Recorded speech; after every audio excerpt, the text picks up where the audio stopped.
Hello there, and welcome. Tonight, we're stepping into the hidden half of your life, the part that begins when your eyes close, your thoughts blur, and the world slips away. Sleep. It's so familiar, yet strangely mysterious. You do it every night, but what is it, really? A recharge? A simulation? A journey? A repair shop for the soul? Your body paralyzes itself while your brain runs simulations stranger than any film. You forget the dream, but your heart still races from it. You're unconscious, yet your brain lights up like it's awake. And as you sleep, your memories, hormones, emotions, and even immune system quietly reshape themselves. Sleep may be the most astonishing thing we do without trying. And while you're settling in, before your eyes grow too heavy, I'd love it if you gently tapped subscribe or press the little hype button YouTube recently added. It's a small click, but it helps keep these experiments and explorations orbiting out into the algorithm. You can also leave a comment telling me where you're listening from and what time it is in your corner of the night. It's oddly fascinating to see where people are drifting off with us, scattered across the world like stars across the galaxy. Now take a deep breath, let your day drift away, and let's travel together into the quiet corners of the universe. When your head touches the pillow and the world begins to fade, it feels like you're powering down. Muscles go still, thoughts blur, breathing slows. Everything suggests rest, a slowing, a stillness, a retreat from activity. But inside your skull, something else is happening. Just beneath the surface of sleep, your brain is switching into a state so complex, so electrically alive, that in some ways, it may be more active than when you're awake. During a stage known as REM, rapid eye movement, your brain pulses with waves of activity, sending surges of electrical signals through networks of memory, language, emotion, and perception. If you were to glance at a scan of the brain in REM sleep, you might mistake it for someone mid-conversation, or solving a puzzle, or even experiencing a panic attack. The visual cortex lights up, the limbic system where emotions dwell glows hot, the brainstem fires with rhythm, the body may be resting, but the mind is on fire. And yet, this storm of internal motion happens inside a body gone perfectly still. In REM sleep, your muscles are temporarily paralyzed, not weakened, not just relaxed, paralyzed. Your brain, as if it knows the dreams could be dangerous, flips a switch in the pons region of the brainstem and sends signals down the spinal cord that disable motor neurons. It's a safety lock, a biological seatbelt. So when you're running from a burning building in a dream, your legs don't actually move. When you're falling, or fighting, or floating, your muscles remain perfectly inert. You are locked in, watching an internal play from a frozen body. If this mechanism fails, a condition called REM behavior disorder can occur, and suddenly people begin acting out their dreams, lashing, walking, shouting in their sleep. But for most of us, the body lies calm while the brain dreams wildly. Falling asleep itself is not passive either. The moment your eyes close, a delicate chemical ballet begins. As light dims, the pineal gland begins secreting melatonin, signaling to your body that night has come.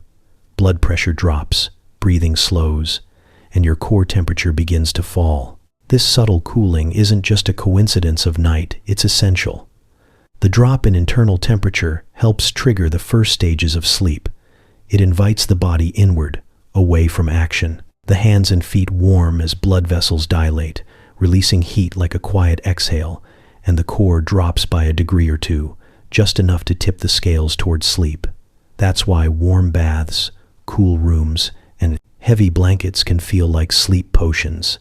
They tap into the body's temperature, rhythms, and nudge you gently across the threshold. And while all this is happening, while your muscles are immobilized, while your brain is alive with flickering dreams, while your body cools in the dark, a lesser-known system switches on, one that might sound like something from science fiction. It's called the glymphatic system, and it functions like a deep cleaning crew for your brain. As you sleep, the space between brain cells expands, and cerebrospinal fluid begins to pulse through, washing away metabolic waste and toxic proteins that accumulate during waking hours. This includes substances linked to neurodegenerative diseases like Alzheimer's. During REM and deep sleep, this cleansing is most active, as if the mind knows when it's safe to scrub itself down. It doesn't happen nearly as efficiently when you're awake. Sleep is not a break, it's maintenance. While you lie there dreaming, your brain is flushing itself clean, and the dreams, oh, the dreams. You may not remember them, but they happen every night. 4 or 5 full dream cycles, each lasting longer than the one before. In the early part of the night, they're short, clipped, often disjointed. But as the hours pass, REM phases grow longer, and dreams grow stranger, more vivid, more emotionally charged. You might wake and remember nothing, or just a single flicker, a face, a word, a hallway with no door. But even forgotten dreams leave traces. They stir the emotional centers, they simulate threats, they rehearse problems. The brain, in its private theater, explores alternate realities and shapes your waking mind in ways you rarely get to see. What you experience as rest is actually an orchestrated storm of change. The brain is reordering itself. The body is recalibrating. Emotions are being filed, cleansed, softened. Muscles are prevented from moving, not out of laziness, but precision. Your heart flutters in rhythm with dreamscapes. Your breath shifts. Hormones rise and fall like tides. Sleep is not the absence of wakefulness. It is its own universe, filled with structures, cycles, rules, and storms. And yet, we call it rest, because from the outside, it looks so still. While your body lies still and your eyes flutter behind closed lids, the self you carry with you quietly reshapes. The version of you that wakes in the morning is not the exact same person who closed their eyes the night before. Something changes, not in a way that can be easily seen or measured in the mirror, but deep within the folds of your mind, in the currents of your hormones, in the balance of your feelings. Sleep is not just a break from consciousness. It's a renovation, a nightly revision of who you are. Each time you sleep, your brain enters a cycle of memory work, sorting, editing, and stitching fragments of the day into something coherent. It doesn't save everything. In fact, most of what you see, hear, or think throughout the day is quietly erased. What remains is chosen carefully. During a phase called slow-wave sleep, the brain replays recent experiences, strengthening connections between neurons that form long-term memories. Like a sculptor brushing away loose dust to reveal what matters, your brain decides what to keep and what to let go. Students who sleep after studying tend to recall more. Musicians solidify rhythms in their dreams. And even the seemingly unimportant moments, a face in a crowd, a sentence spoken in passing, might find their way into the permanent archive, woven in with old memories and updated understandings. But memory isn't all that's shifting. As your brain processes information, it also regulates emotion, taming the raw edges of the day's experiences. Sleep researchers have found that REM sleep acts like a balm for the nervous system. It lowers the intensity of emotional reactions stored in the prens, amygdala, and recontextualizes them in a safer frame. That's why an upsetting moment can feel less sharp the next morning, or why heartbreak begins to feel manageable after a few good nights of sleep. The brain replays emotional memories with a lighter touch, filing them into longer stories instead of leaving them raw and jagged. This may be one reason we dream at all, to soften what feels unbearable, to reweave reality into something survivable. Beneath this emotional rebalancing, your body is conducting a quiet symphony of chemical resets. Hormones rise and fall in rhythm with your sleep cycles, directing the flow of healing, growth, and balance. Cortisol, the stress hormone, dips during the first half of the night and begins to rise just before waking, preparing you gently for the day. Growth hormone pulses during deep sleep, repairing tissue, building muscle, strengthening bones. Insulin sensitivity adjusts, immune cells recalibrate, hunger hormones like ghrelin and leptin shift to control your appetite. All of this unfolds while you're unaware, your inner systems gently reconfiguring to keep your waking self steady and functional. And sometimes, without warning, you wake with an answer, a solution to a problem, a lyric you couldn't remember, a feeling of sudden certainty. This strange clarity that sometimes greets you in the morning isn't accidental. It's a feature of how the brain reorganizes itself overnight. When you're awake, your mind tends to follow familiar paths, looping thoughts, habits, patterns. But during sleep, especially REM, the brain becomes more associative, connecting distant ideas in unusual ways. It stumbles across combinations you wouldn't consciously imagine. This is why dreams often feel surreal. Your mind is free to wander beyond logic, to explore metaphor and memory without the usual restraints. When you wake, something from that journey sometimes lingers, an insight, an understanding, a creative spark. Throughout history, writers, inventors, and scientists have described breakthroughs that came in their sleep. Paul McCartney once said the melody of yesterday came to him fully formed in a dream. Dmitri Mendeleev saw the entire periodic table arrange itself while he slept. Even nightmares have led to discoveries, forcing the mind to confront puzzles it can't resolve by day. Sleep allows the mind to think sideways, to untangle problems from a different angle, to return in the morning with something new in hand. The world you inhabit may look the same when you rise, the same ceiling, the same sheets, the same light spilling across the floor, but you are not the same.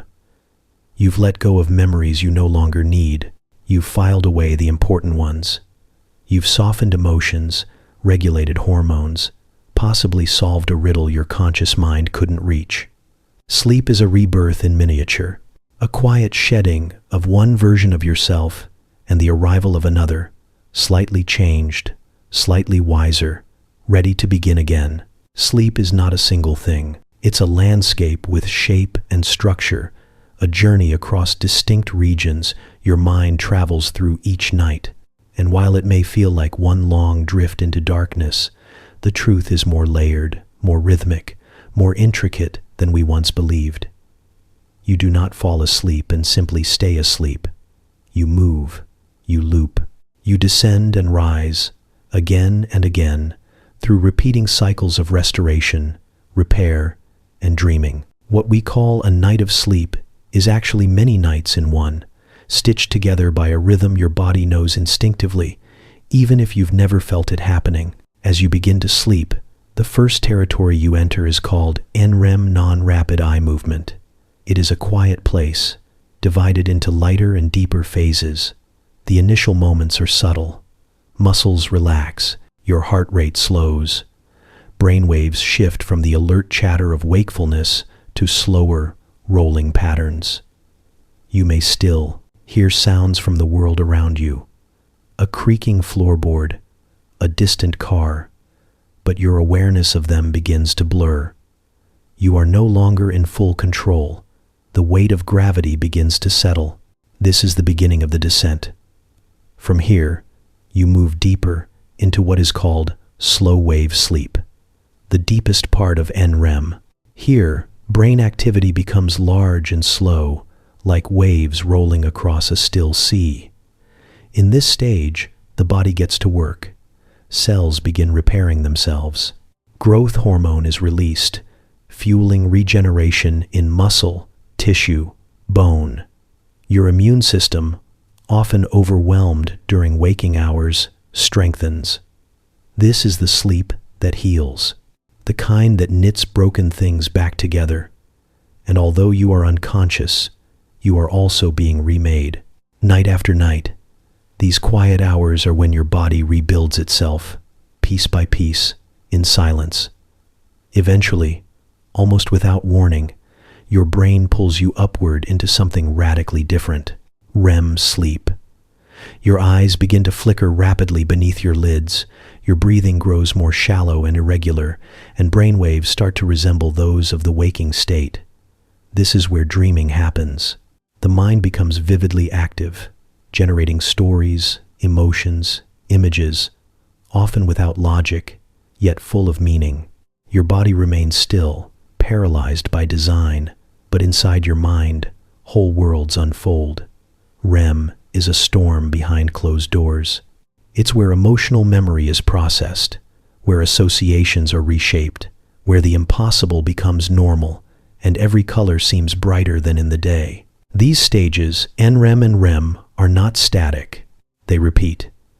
Every 90 minutes or so, your body completes a cycle, moving from light sleep to deep sleep, then back up to REM. This pattern happens 4 to 6 times each night, and the balance between the stages changes as the hours pass. In the early part of the night, deep sleep dominates, giving your body the time it needs to repair. But later, REM takes over, with longer and more vivid dreams filling the early hours of morning. Your body and mind take turns, alternating focus, always adjusting to what you need most.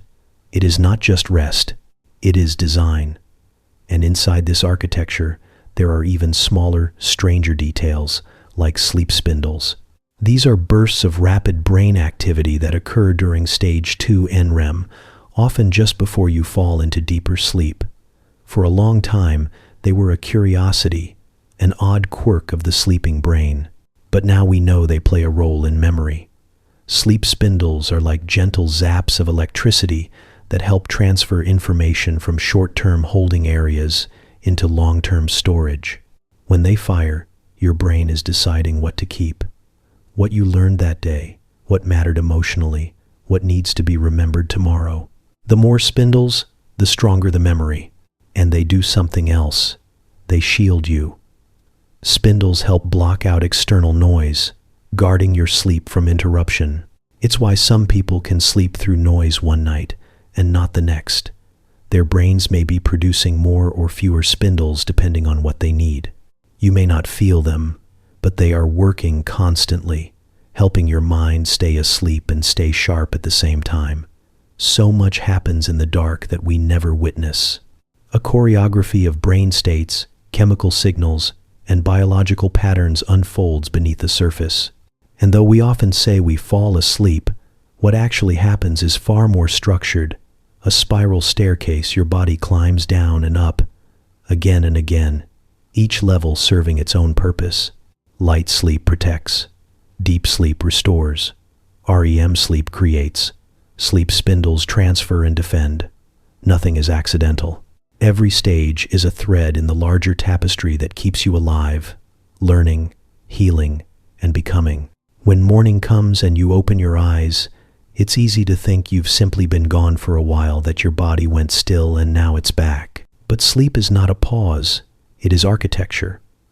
A hidden machine humming through the night, rebuilding you from within. And though you can't see its design, it holds you every time you close your eyes. Long before there were cities, clocks, pillows, or even people, there was sleep. It is not a modern habit or a human invention. It is something far older, a state so deeply woven into biology that every creature on Earth, from the smallest insect to the largest whale, carries some version of it. Even organisms with no eyes to close or beds to curl in to still obey the rhythm. Sleep is not optional. It is not a luxury. It is something evolution refuses to delete. Why animals sleep is one of the great questions in science. Because on the surface, it seems like a vulnerability. To lie still, unaware of predators, unmoving, unproductive. What advantage could that possibly offer?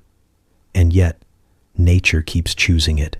Across hundreds of millions of years and countless branches of the evolutionary tree, sleep remains.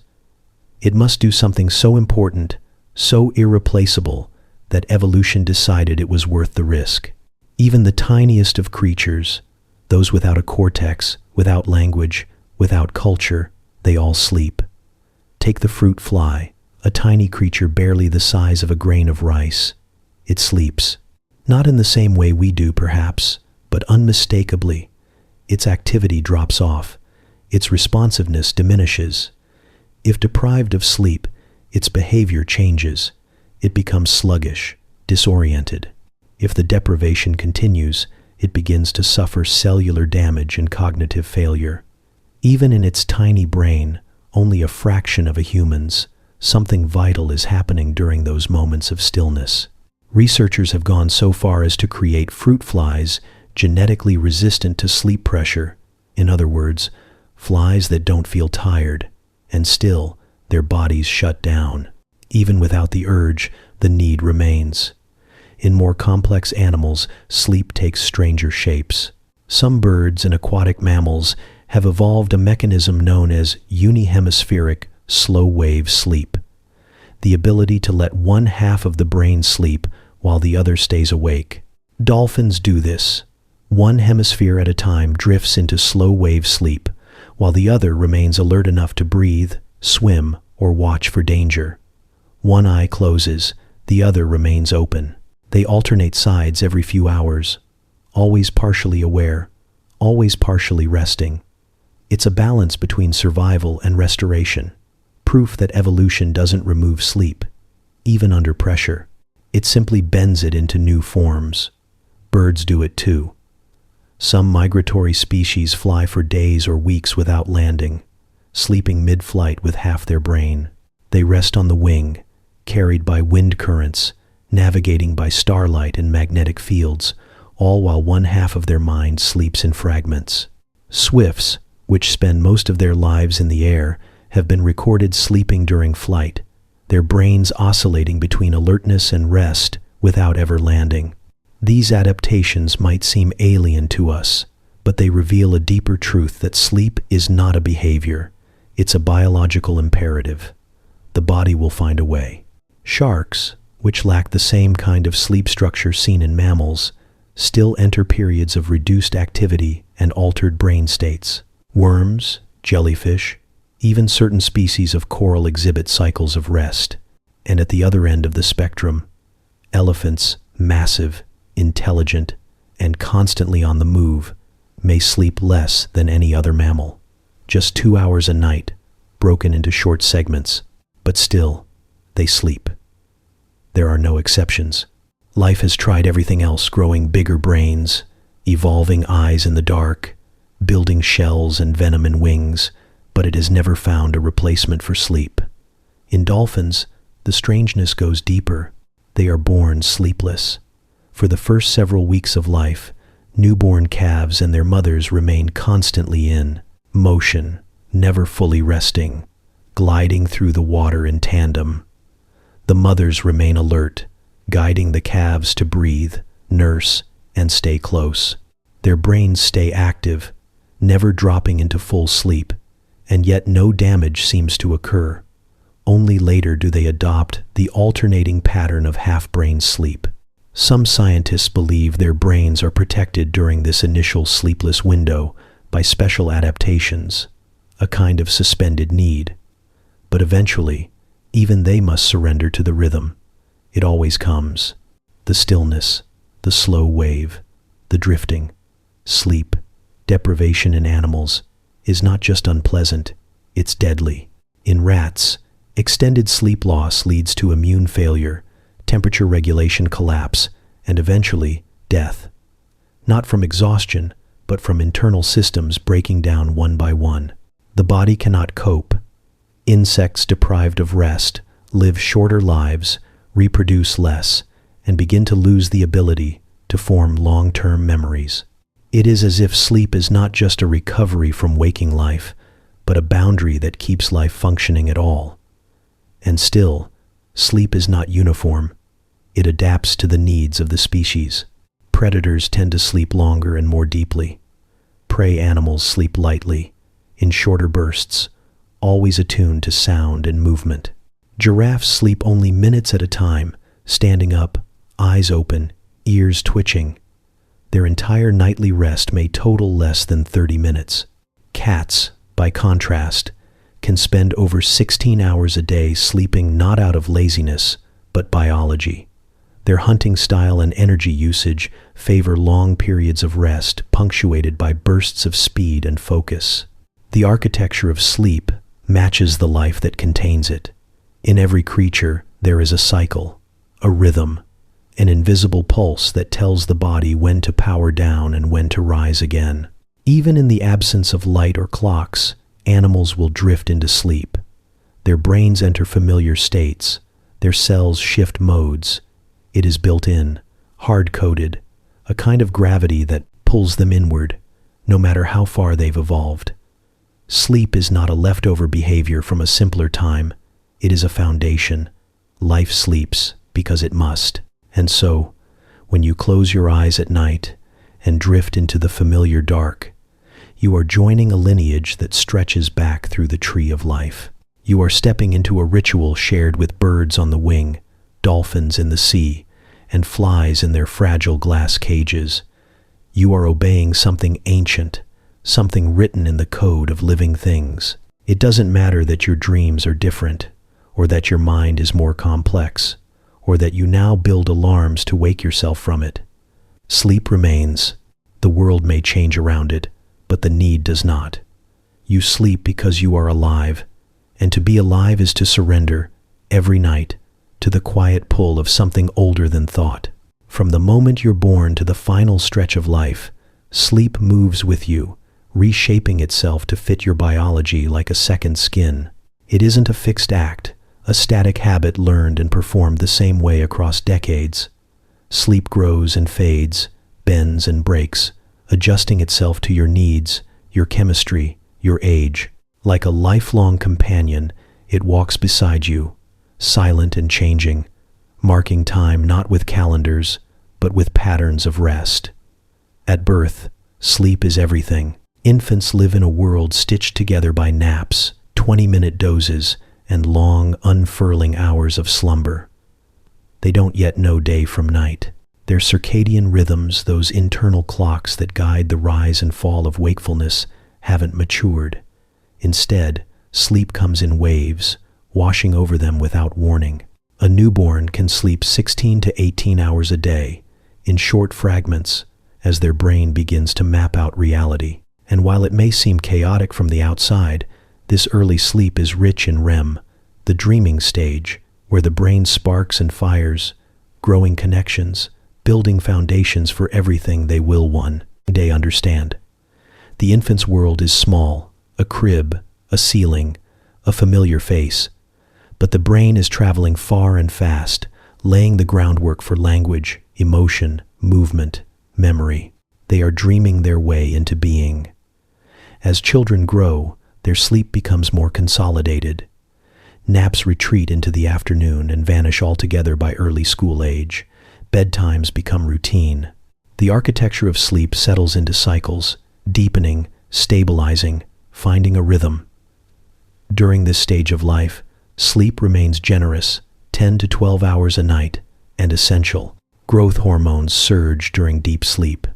Memories are encoded, lessons reinforced. Emotions are sorted and balanced.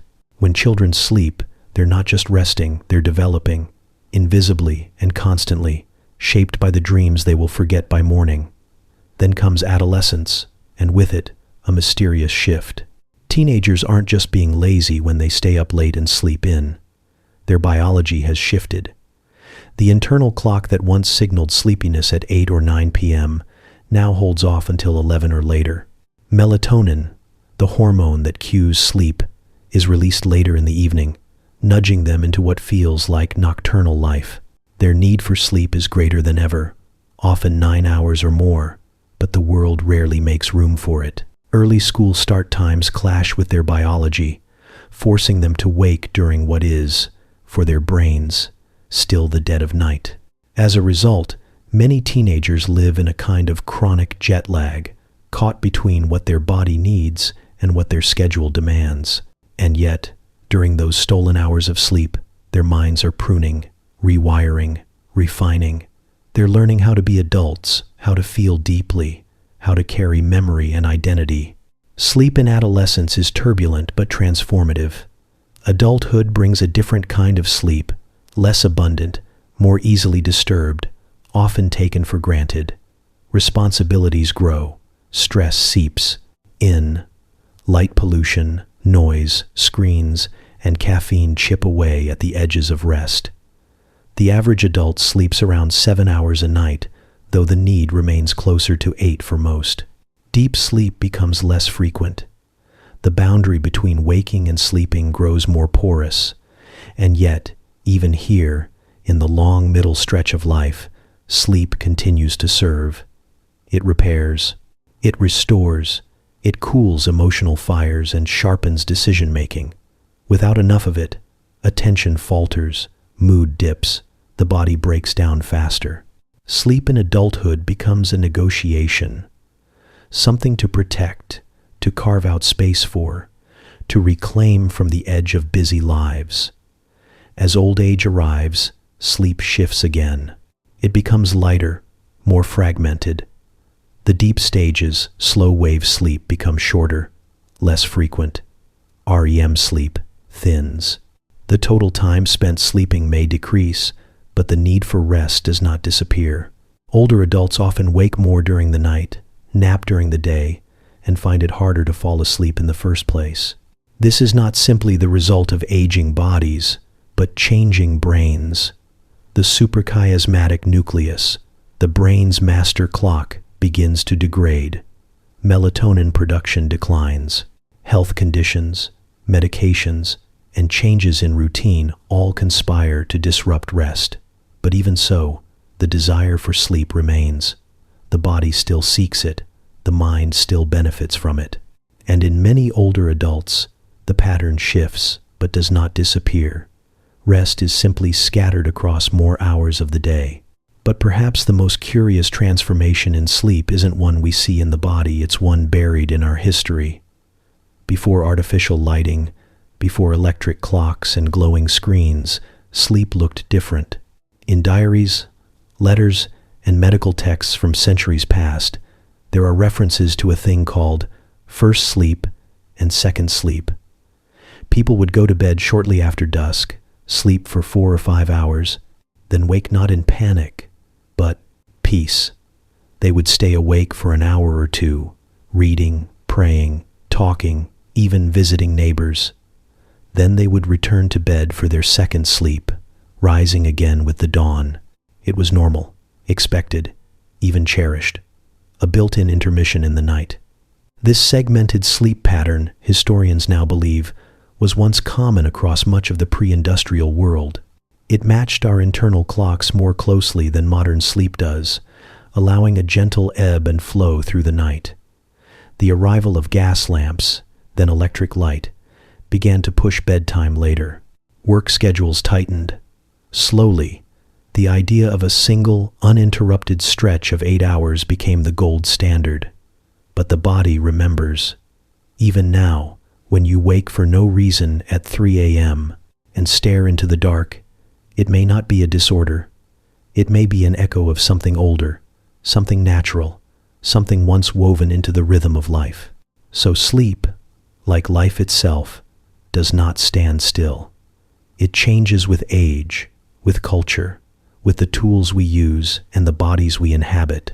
It bends to biology, stretches across centuries, adapts to each phase of existence. From the soft REM of a newborn's mind to the scattered naps of old age, it marks our passage through time, not with dates or milestones, but with silence, stillness, and dreams. Sleep is how we move through life when we are not awake, and in those hours, we are no less alive. When you close your eyes and drift into sleep, the world doesn't vanish, it transforms. Shapes bend, timelines blur. People long gone return as if they never left. You might wake in your childhood home, fly without wings, argue with someone who doesn't exist, or speak languages you've never learned. Dreams, strange and shapeless as they often seem, are not chaos. They are the brain's silent theater, staging something far more intricate than fantasy. Beneath their surreal surface, dreams are rehearsal, repair, reflection, a quiet simulation where emotion meets memory, and the impossible becomes a tool for understanding. One of the clearest clues to the purpose of dreaming lies in where and when it occurs. Dreams are most vivid during REM sleep, when the brain is intensely active and the body is locked in stillness. During these moments, areas linked to emotion, especially the amygdala, light up like city grids. The prefrontal cortex, responsible for rational thought and impulse control, goes quiet. What emerges from this combination is not a logical narrative, but an emotional one. Dreams prioritize feeling over fact. They replay social conflicts, loss, fear, longing not necessarily as they happened, but as your mind interprets them. It's as though your brain is asking, how did this affect me? What might I do differently next time? What does it all mean? These emotional rehearsals may be why dream content so often centers on relationships, danger, or unresolved tension. You might dream of being chased, or of losing something valuable, or of standing exposed in front of strangers. These aren't just random fears bubbling up. They're scenarios the brain is practicing over and over, refining your emotional response in a safe, simulated environment. Studies show that people who dream about stressful events often show better emotional coping in real life. The brain doesn't just replay trauma, it edits it, reframes it, attempts to soften it. Dreams may not always make sense, but they are rarely meaningless. Sometimes, in the middle of a dream, something shifts. A flicker of awareness pierces through, and you realize this isn't real. You're dreaming, and yet you stay inside it. This is lucid dreaming, a phenomenon where the dreamer becomes aware of the dream state and, in some cases, learns to control it.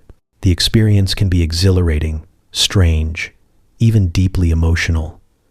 You might fly, summon people or places, ask questions and receive answers from the dream itself. For some, lucid dreaming is a skill, cultivated through training and intention. For others, it arrives unexpectedly, a spontaneous spark of consciousness in the middle of sleep's shadowed terrain. But even in dreams you don't control, the line between waking and sleeping isn't always solid. The world seeps in. A dog barking outside, the hum of a fan, a distant siren. Your brain doesn't ignore these sounds. It often pulls them into the dream, weaving them into the fabric of whatever story is unfolding. A ringing phone becomes a church bell. Thunder becomes applause. An alarm becomes the scream of a kettle or the cry of a child. This blending of real and imagined is known as dream incorporation, and it shows just how fluid the dreaming mind can be, constantly adapting, constantly editing the world into a narrative that fits the moment, however bizarre. And not all dreams are gentle. Some nights, the theater turns dark. Nightmares arrive without invitation, vivid and unsettling, often clinging to you long after you wake. But even they serve a purpose. Nightmares are not just fear played out at random. They're the brain's attempt to confront and process emotional distress. In people recovering from trauma, nightmares may repeat the same scene again and again, not as punishment, but as a form of exposure. The brain returns to the pain, trying to desensitize it, to gain mastery over it, to reshape it into something bearable. This process can be exhausting, but it's not purposeless. It is a form of healing that language alone can't always reach. Over time, as trauma softens, the nightmares often change, the details blur, the emotional edge dulls. Sometimes, the story resolves. A victim escapes. A confrontation ends differently. A face that once frightened now fades into a stranger. The brain doesn't just play fear on repeat, it edits it, again and again, until something inside finally releases. Dreams are not noise, they are signal. They reflect who you are when no one is watching, when the rational filters fall away, when emotion takes the lead. And though they may seem like strange, flickering shadows, they often mirror your most important questions. What do you need to heal? What do you regret? Who are you becoming? Each night, when the lights go out and the world goes quiet, your mind keeps working, not in spreadsheets or tasks or conversations, but in images, symbols, and feeling. It revisits your joys and your wounds. It builds strange stories out of your memories, and in those fleeting worlds behind your eyelids, it helps you become someone slightly more whole by morning. Sleep may feel passive, like time set aside from living, but it is one of the most essential acts your body performs. It is the reset button, the tuning fork, the quiet mechanic working in the background to hold the system together. Remove it, even briefly, and the body begins to falter. The mind, more delicate than it pretends to be, starts to unravel in ways that are subtle at first, then strange, then deeply unsettling. You might not notice the damage immediately, but your cells do. Your neurons do. Sleep is not a nice to have. It is the thread that keeps the edges of reality from fraying. Even a single missed night is enough to shift your perception. After just 24 hours of wakefulness, attention begins to fracture. Your reaction time slows. You forget words mid-sentence. You walk into rooms and can't remember why. The hippocampus, the part of your brain responsible for turning experience into memory, becomes sluggish. Information that would normally be cataloged and filed away remains loose, half-formed. It slips through your fingers like fog. You might think you're still functioning, but the brain is cutting corners. Microsleeps begin to creep in, brief, unnoticeable blackouts lasting a few seconds, where the brain simply stops responding to the outside world. You might be staring straight ahead, eyes open, but for those few seconds, you're not there. Keep pushing through, and the consequences deepen. After 48 hours without sleep, the brain's electrical patterns begin to resemble those of someone with a psychiatric disorder. Mood swings intensify. The ability to regulate emotion breaks down. Things that would normally seem minor, a missed text, a strange look from a stranger, feel enormous, catastrophic. The amygdala becomes hyperactive, triggering fear responses without proper context. The rational mind is no longer in control. Thought becomes chaotic, looping, disjointed. You might laugh at things that aren't funny, or cry at things you can't explain. The boundary between real and imagined begins to blur. Beyond this point, sleep deprivation can enter a territory that feels like dreaming while awake. Hallucinations appear, flashes of color, movement in the corners of the eye, phantom voices whispering just below the edge of hearing. These are not dreams in the traditional sense. They are waking visions born of a brain that can no longer tell the difference. In the absence of rest, the mind begins to fill in the blanks, stitching together fragments of memory, emotion, and expectation into a kind of unreality. This is not the brain being creative. It is the brain protecting itself, compensating, improvising, but the illusion cannot hold forever.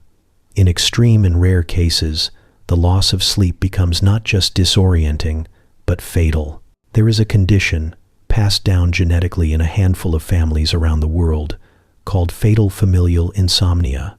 It usually strikes in middle age, and there is no cure. The first signs are subtle trouble falling asleep, light restlessness. But over weeks, the ability to sleep begins to erode completely. The brain, for reasons still not fully understood, loses access to the very state of sleep itself. It is as if the switch has been broken. Victims remain awake for days, then weeks, their minds unraveling in slow motion.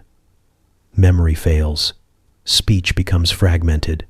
Hallucinations grow more intense.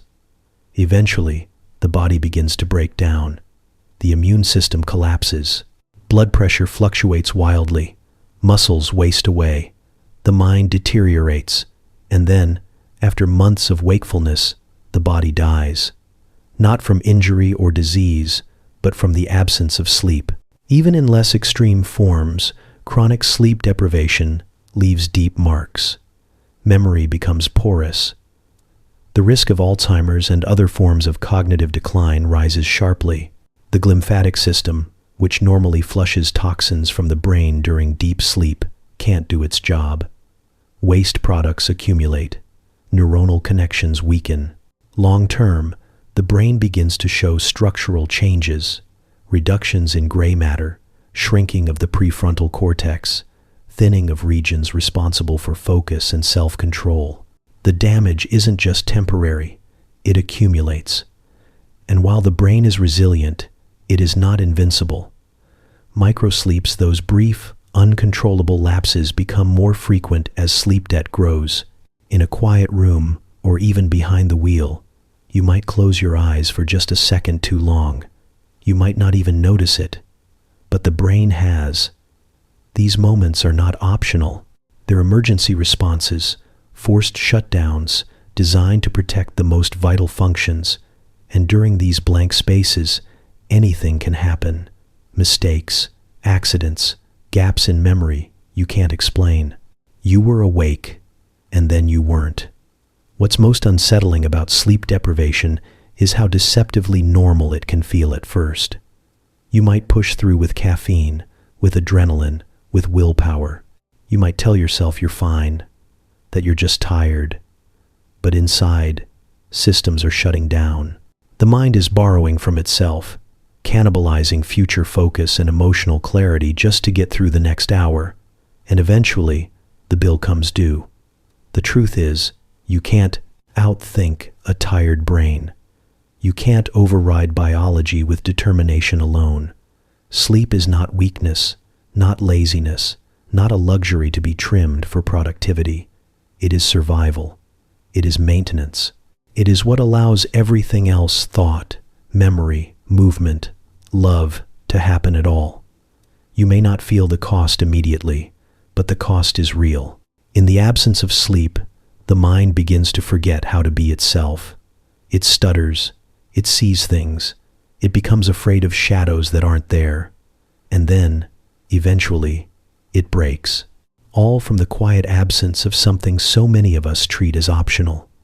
Sleep, for all its mystery, remains one of the most necessary acts we perform, not just for rest, but for reality itself.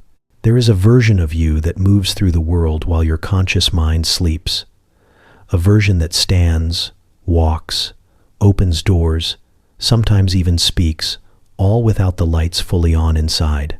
Sleep is supposed to be stillness, but for some, it's anything but. There are moments in the night when the body forgets it's sleeping, when ancient circuits fire and override the usual paralysis of slumber. These episodes, mysterious and sometimes unsettling, offer a glimpse into what happens when the boundary between sleep and wakefulness starts to thin and tear. Sleepwalking is not a dream acted out. It doesn't happen during REM, where most dreaming occurs. Instead, it emerges from the deepest stages of NREM sleep, where the brain should be quiet, slow, and restorative. But sometimes, something goes wrong. A fragment of the mind rises into partial wakefulness, just enough to move the body, but not enough to bring awareness along for the ride. The sleepwalker doesn't know they're up.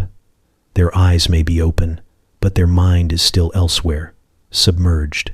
They'll perform ordinary actions, wandering the hall, adjusting furniture, opening a fridge with the automatic precision of someone awake, but the detachment of someone far away. It's not a dream, it's a glitch. Sleepwalking is most common in children and often fades with age, but for some, it lingers. In adults, it can become more complex, more intense. There are cases where people have driven cars, cooked meals, even climbed out of windows while fast asleep. These episodes are not guided by intent or reason. They are movements without a narrator. And while most end harmlessly, there are rare, chilling exceptions, moments when these unconscious acts take a darker turn. In legal records, there are accounts of what have come to be called sleep crimes. A man who drove 20 kilometers to his in-laws' house and committed a violent act, later claiming he remembered none of it. A woman who drowned her child during an episode, believing she was dreaming. A teenager who set fire to his bedroom while sleepwalking. These are not tales from horror movies. They are real, documented, and still deeply debated by scientists and courts alike. The central question is always the same. Where does responsibility begin when consciousness isn't present? Can someone truly act without being aware? Science hasn't fully answered that. What's clear is that during these parasomnias, a category of disorders that include sleepwalking, sleep talking, night terrors, the brain is in a mixed state. Part of it remains locked in sleep, while other parts wake just enough to act. It's like a house where one room has its lights on and the rest are still dark. Behavior can emerge from these lit spaces, but they're not guided by the whole mind. Night terrors live in that same twilight zone. Unlike nightmares, which happen during REM and often end with a quiet jolt into wakefulness, night terrors erupt from deep sleep with no warning. The sleeper sits upright, eyes wide, heart pounding, sometimes screaming or gasping. They might sweat, thrash, or seem panicked beyond reason, but they are not awake. Their eyes may track movement. They may flinch from imagined threats, but they do not see the room they're in. And if you try to speak to them, they won't understand you. What makes night terrors so eerie is that they vanish as quickly as they come. The person may lie back down and resume sleeping as if nothing happened. In the morning, they rarely remember a thing. The terror, so overwhelming in the moment, leaves no imprint behind. It's as if the fear only lived in the body, not the mind. Like sleepwalking, night terrors often appear in children and taper with age, though stress, sleep deprivation, or certain medications can bring them back. Then there's sleep talking, less dramatic, more common, but no less revealing. Words spoken in sleep can range from mumbles to full conversations. They may sound random, disconnected, or surprisingly coherent. In rare cases, people have confessed secrets, argued with invisible people, or revealed emotional truths they'd never admit while awake. It raises a strange question. When the conscious mind is silent, what else might speak? The idea of sleep talking as confession has fascinated people for centuries. In some cultures, it's been feared a slip of the soul that might reveal inner guilt or hidden truths. But more often, it's just fragments of thought, memory, and feeling spilling out in the dark. The brain, still partly dreaming, lets words tumble out. They aren't always meaningful, but sometimes they strike with uncanny precision. A name, a regret, a phrase whispered again and again.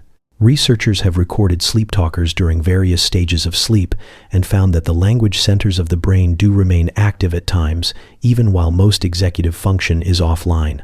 It's a kind of mechanical speech, driven by circuits rather than intention.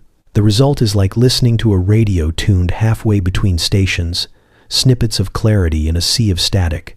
Sometimes nonsense, sometimes poetry. All of these nighttime phenomena, the walking, the terrors, the talking, remind us that sleep is not a perfect stillness. It is a layered, shifting state. Parts of the mind can wake while others remain submerged. And in those mismatched states, strange things can rise to the surface. Movements without memory, fear without context, words without intention. These moments don't make us broken. They reveal how intricate sleep truly is, how delicate the balance must be to maintain its quiet order.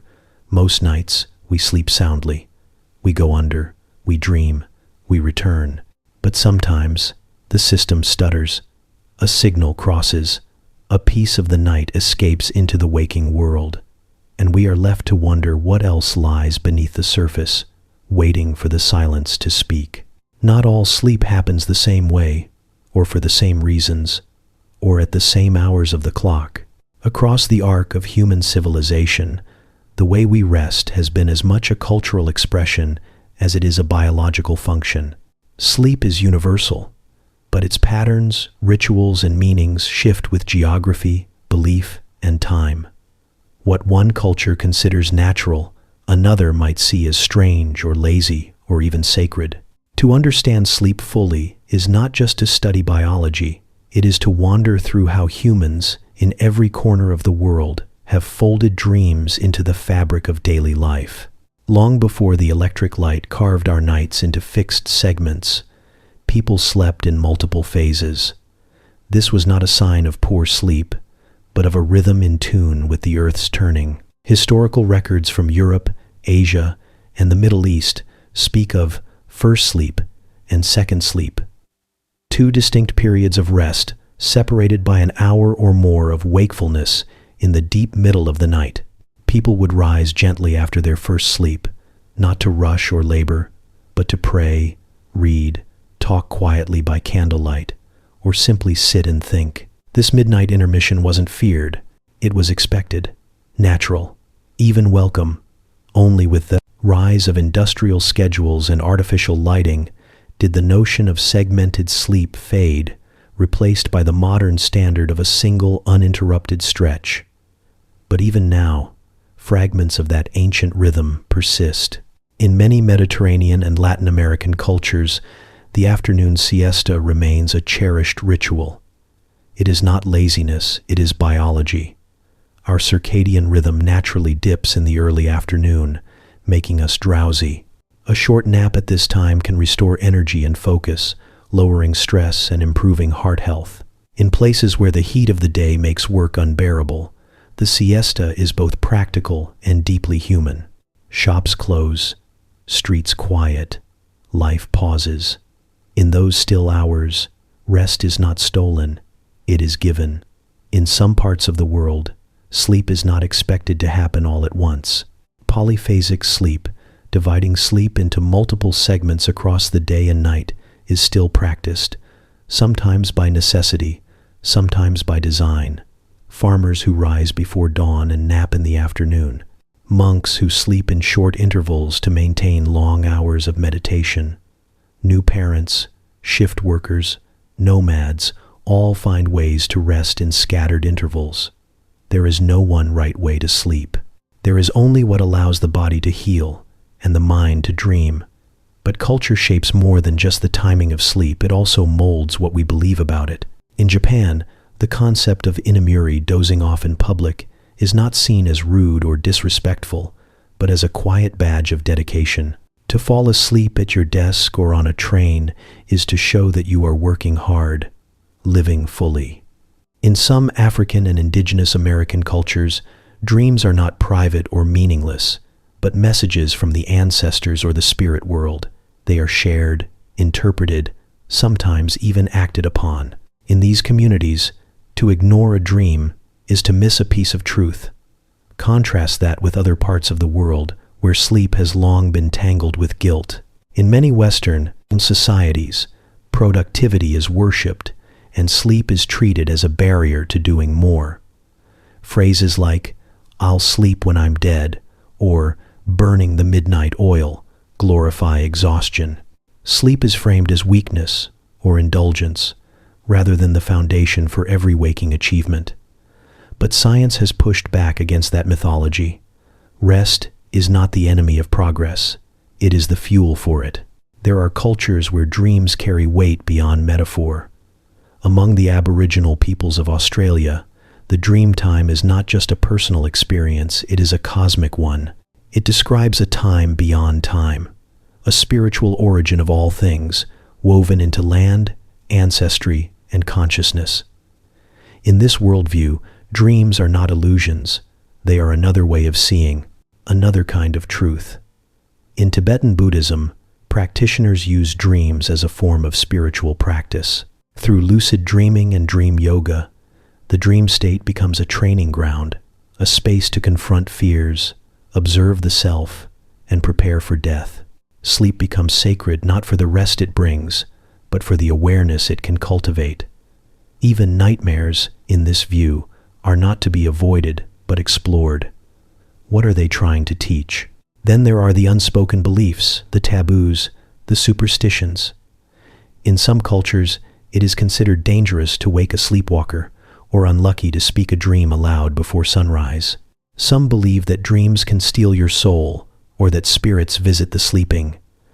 Beds are positioned to avoid bad energy, to protect from wandering ghosts, or to align with sacred directions. Whether or not one believes these things, they shape behavior. They pass down through generations, shaping the quiet hours of the night with stories and caution. Even the architecture of sleep, the bed itself, varies wildly across cultures. In some parts of the world, people sleep on mats on the floor, close to others, wrapped in communal warmth. In others, elevated beds, privacy, and silence are prized. Hammocks, futons, swings, piles of blankets all serve the same purpose: to rest, to dream, to retreat for a while from the demands of the waking world. So much of what we think of as normal sleep is just what we've inherited from geography, from history, from culture. But sleep is more adaptable than we give it credit for. It bends to circumstance. It thrives in rhythm, not rigidity.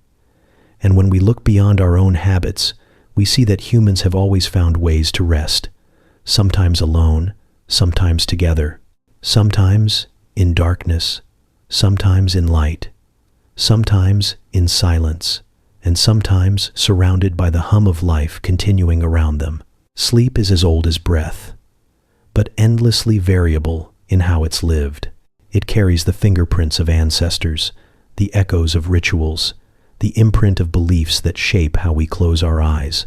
And somewhere in the quiet space between cultures and clocks, we all meet in the same stillness, dreaming our way through the long night, each in our own deeply human way. Even as your eyes close and your breath deepens, the world doesn't vanish entirely. Sleep draws the curtain, yes, but never all the way. In the theater of the mind, a few lights remain on, flickering just behind the veil. You may think of sleep as a shutting down, a retreat from sensation, but your senses don't fully follow you into the dark. They linger, listening, noticing, filtering. Sleep is not a sealed vault. It is a doorway left slightly ajar. The ears, especially, never go fully quiet. Long after consciousness slips away, they keep listening. The rustle of sheets, the ticking of a clock, a dog barking in the distance, the sudden crack of thunder, these sounds drift through sleep's gentle fog. Sometimes they pass unnoticed, like whispers behind a wall. Other times, they slip into dreams, reshaped and repurposed. A car alarm becomes a siren in a burning city. Rain on the roof becomes applause in a crowded room. The brain is always weaving, always trying to make sense of sound, even when logic has gone to bed. This passive listening is part protection, part design. Evolution shaped us to sleep without becoming defenseless. In our ancestral past, the rustle of leaves or the snap of a twig could mean danger. Even now, the brain responds more strongly to unfamiliar or emotionally charged sounds during sleep than to familiar background noise. A baby's cry, your name whispered, a sudden silence where there was once a hum. These moments can jolt you awake, heart pounding, the boundary between dream and reality dissolving in an instant. Smell, too, slips into sleep's silent architecture, though in quieter, stranger ways. While the sense of smell doesn't trigger awakening as easily as sound does, it has a curious relationship with dreams. Certain scents introduced during sleep have been shown to influence the tone of dreams. Pleasant fragrances like roses can create lighter, more positive imagery, while harsher smells like sulfur may tilt the dream world toward darkness.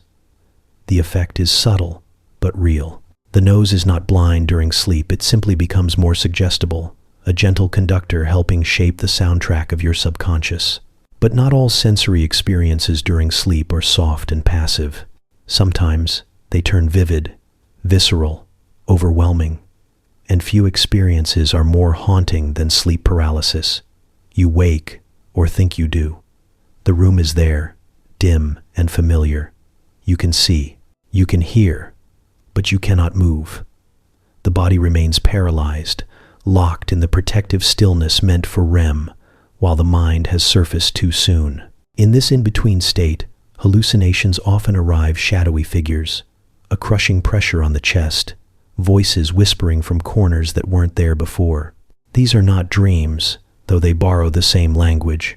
They feel real because the brain, confused and vulnerable, treats them as such. The fear is primal, and yet you are still asleep, caught in a misfiring overlap of states. Sleep paralysis is terrifying not because it's rare, but because it's so common. Across cultures and centuries, people have described the same eerie sensations: the presence in the room, the weight on the chest, the inability to scream or move. Myths grew around these moments: witches, demons, spirits visiting in the night. But the science, while less poetic, is no less strange. During REM sleep, the brain disconnects motor control from the body to prevent you from acting out your dreams. Sometimes, that mechanism lingers as consciousness returns. The result is paralysis, overlaid with whatever fears the half-dreaming mind can conjure. It feels like something outside you is pressing in, but in truth, it's something inside, misfiring in the shadows. Touch plays a subtler role in the world of dreams, but it, too, finds its way in. A blanket slipping down in the real world might become a cold wind in the dream. A pet brushing against your hand might transform into a passing stranger. The sensory input is real, but the brain, untethered from waking logic, gives it meaning based on mood, memory, or need. The outside world whispers, and the sleeping mind answers with a metaphor. In some cases, these tactile sensations blur the border between dream and memory. People report waking with the feeling of having been touched, held, pushed, experiences so vivid they cling for hours. Science can't always explain these moments fully. Perhaps it's lingering muscle tension. Perhaps it's the brain echoing fragments of dreams into the body. But whatever the cause, they leave an impression, as if the dream reached out and left fingerprints behind. What these threads reveal is that sleep is not a total escape. It is a shift. The senses don't go dark. They dim. They distort. They adapt. The body retreats inward, but not so far that it cannot hear the world calling. A sound becomes a symbol. A scent becomes a story. A touch becomes a mystery. And through it all, the mind continues its quiet work, listening, feeling, translating sensation into something deeper. There is no true silence in sleep, only reinterpretation. The brain is a storyteller, and even in its most restful states, it is building worlds from whatever it can grasp: memory, imagination, or the smallest whisper of reality. Each night, you are suspended in a strange and delicate balance. Part of you here, part of you elsewhere. The senses remain, softened but alert, weaving the world around you into the tapestry of the unconscious. And when morning comes and the curtain lifts, it's easy to forget just how much passed through you during the night. But if you pause, if you linger in the moments between dreaming and waking, you might remember a sound that wasn't quite right, a scent that didn't belong, a touch that left no trace, and you'll know. Sleep never fully lets go of the world. It just changes how you hold it. Each night, as you slip beneath the surface of wakefulness, your body begins a kind of orchestration that no conscious effort could replicate. Sleep is not just rest. It's recalibration, a quiet, methodical repair of everything you've asked your body to endure, carry, fight, and process throughout the day. You may not feel it happening, but while you dream, your blood flows differently, your cells whisper to each other, and your entire internal world shifts into a rhythm of healing. One of the earliest changes occurs in your heart. As sleep deepens, your blood pressure begins to dip in a predictable and essential rhythm. This natural dip, often called nocturnal dipping, is the body's way of giving your cardiovascular system a break. During non-REM sleep, particularly in the deeper stages, the autonomic nervous system shifts gears. The sympathetic system, the one responsible for fight, flight, and alertness, steps aside, allowing the parasympathetic system to take over. Heart rate slows, blood vessels relax, the pressure in your arteries drops. For a few hours each night, your heart gets to beat more slowly, more gently, allowing it to recover from the constant demands of waking life. People who don't experience this drop, those with what's called non-dipping blood pressure, are at a greater risk for cardiovascular problems over time. It's as though their hearts never get the memo to relax, never get the rest they need. Sleep, then, isn't just a mental necessity, it's a vascular one. Your heart depends on it not just to rest, but to survive.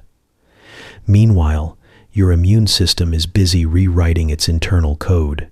Throughout the day, your body encounters threats, some invisible, others obvious. Bacteria, viruses, tiny microtears in tissue. Sleep is when the immune system does its deepest work to keep you safe. Certain proteins, called cytokines, rise during sleep, especially if you're fighting off an infection. These molecules act like chemical messengers, telling your body where to deploy its defenses, where to send reinforcements, where to repair. Sleep doesn't just protect your mind from fatigue, it shields your body from illness.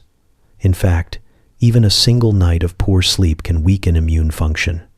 Vaccines become less effective, inflammation increases, wounds heal more slowly. Studies have shown that people who consistently sleep fewer than 6 hours a night are significantly more likely to catch the common cold when exposed to the virus compared to those who sleep longer. Sleep is not just recovery, it's resistance. And beneath your skin, something else is happening. Something slower, more silent, but just as important. Muscles that have been torn down by exercise, strain, or simple movement throughout the day begin to rebuild. This is not just rest, it's regeneration. Deep sleep triggers a surge in growth hormone, one of the key agents responsible for tissue repair. It's during this stage that proteins are synthesized, cells divide, and micro damage is repaired. Whether you lifted weights, carried groceries, or simply walked farther than usual, your muscles count on sleep to rebuild themselves, stronger than before. Without that repair cycle, injuries linger, strength plateaus, fatigue builds in layers that no amount of coffee can undo.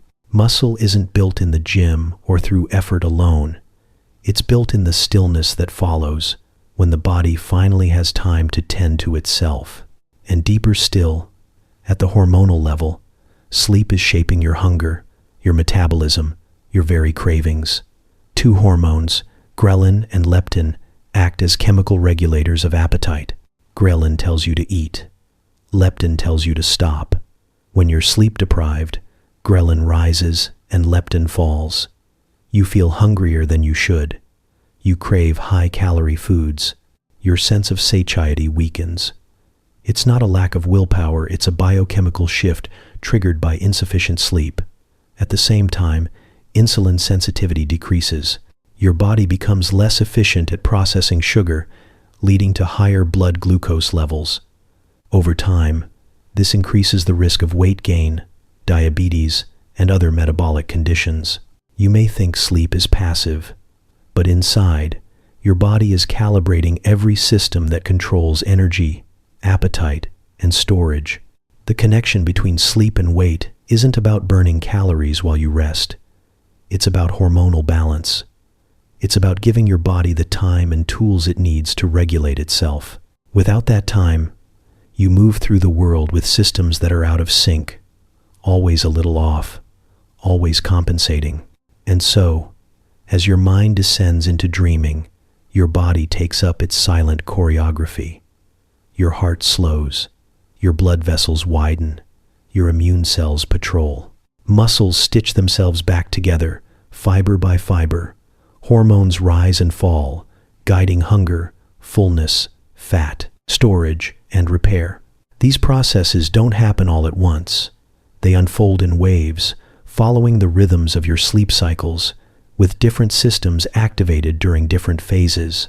It is a dance of precision, timing, and necessity. You don't have to do anything for this to happen. You simply have to sleep. Your body remembers what to do. It has been doing this for millennia, long before you ever thought to notice. Each night, it prepares you for the day ahead, not with dreams alone, but with restoration, with recalibration, with grace. The work of waking life may feel more urgent, but the quiet labor of the night, that slow, hidden process of rebuilding, is what makes waking possible at all. Sleep is not idle. It is a form of unseen devotion, a promise your body keeps again and again that it will carry you forward if only you give it the chance. Time does not behave the same way in dreams as it does in the waking world. It slips, loops, stretches, and disappears.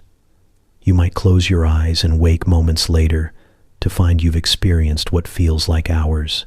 A single dream can contain an entire day, a life, a memory revisited in full color, unfolding scene by scene.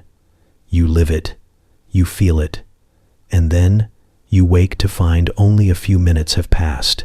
Inside sleep, time is elastic.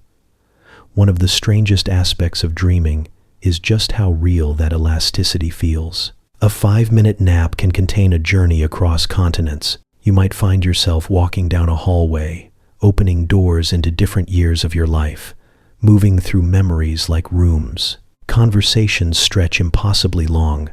Entire relationships bloom and fade in what seems like seconds.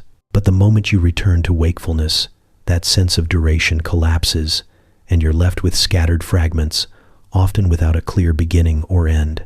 Dream time plays by different rules.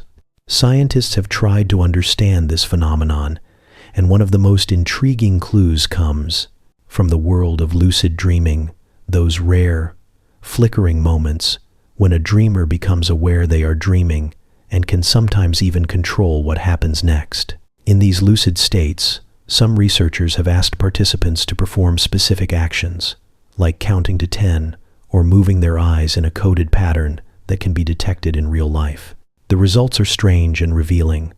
While time inside the dream moves at a pace similar to real time for some simple tasks, the perception of time is often still wildly different. A person might report that a dream felt like it lasted hours when brain scans show it lasted only seconds. This is especially pronounced in the last phase of sleep. REM, or rapid eye movement sleep, typically arrives toward the end of a 90-minute cycle and becomes longer with each subsequent round. The REM periods near morning are often the longest and most vivid. This is when the dreams feel cinematic, immersive, complex.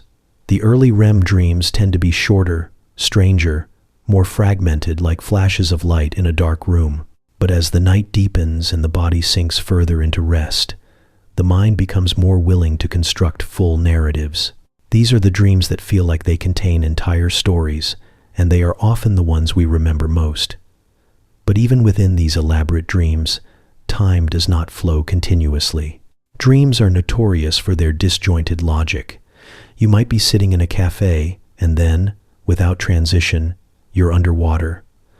A person's face might change mid-sentence. You might know something without ever being told, or suddenly understand you've skipped hours or days without any clear passage.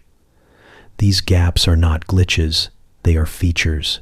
The brain, in dream mode, does not require linear storytelling. It's more concerned with emotional logic, metaphor, and compression. Just as a film editor might cut between scenes to keep the story moving, your mind trims and rearranges moments, dropping in only the highlights. And yet, these highlight reels feel full. They feel dense with meaning, saturated with experience. You can wake from a dream about falling in love with someone you've never met and carry that feeling for days. You can revisit a place from childhood in a dream and find details that feel more vivid than any photograph. All of it constructed in seconds, from the scraps of memory, imagination, and emotion stored in your neural pathways. Your brain becomes both playwright and stage, actor and audience, building time from nothing. Part of this time distortion may be due to how the brain shifts during REM. The prefrontal cortex, responsible for logic and critical thinking, goes quiet. Meanwhile, the limbic system, which processes emotion, lights up. Without the usual timekeeper in charge, the dream world becomes a place where time is measured not by seconds or minutes, but by intensity, how deeply something is felt. A dream may seem long not because it lasts long, but because it feels big. The more emotional weight it carries, the more space it seems to occupy in memory. And sometimes, there are dreams where time isn't just bent, it's obliterated. You're standing somewhere, and then you're somewhere else. Someone says something, and the next moment, you've already responded. Entire events are implied but never seen. It's as if the mind is skipping through time the way one might fast forward through a movie, jumping past the quiet parts to arrive at what matters. These jumps are rarely noticed in the moment. Only later, in waking reflection, do they become obvious. But while they're happening, they feel seamless. The dream doesn't question the gaps. It simply moves forward. Even the act of waking can feel like a rip in time.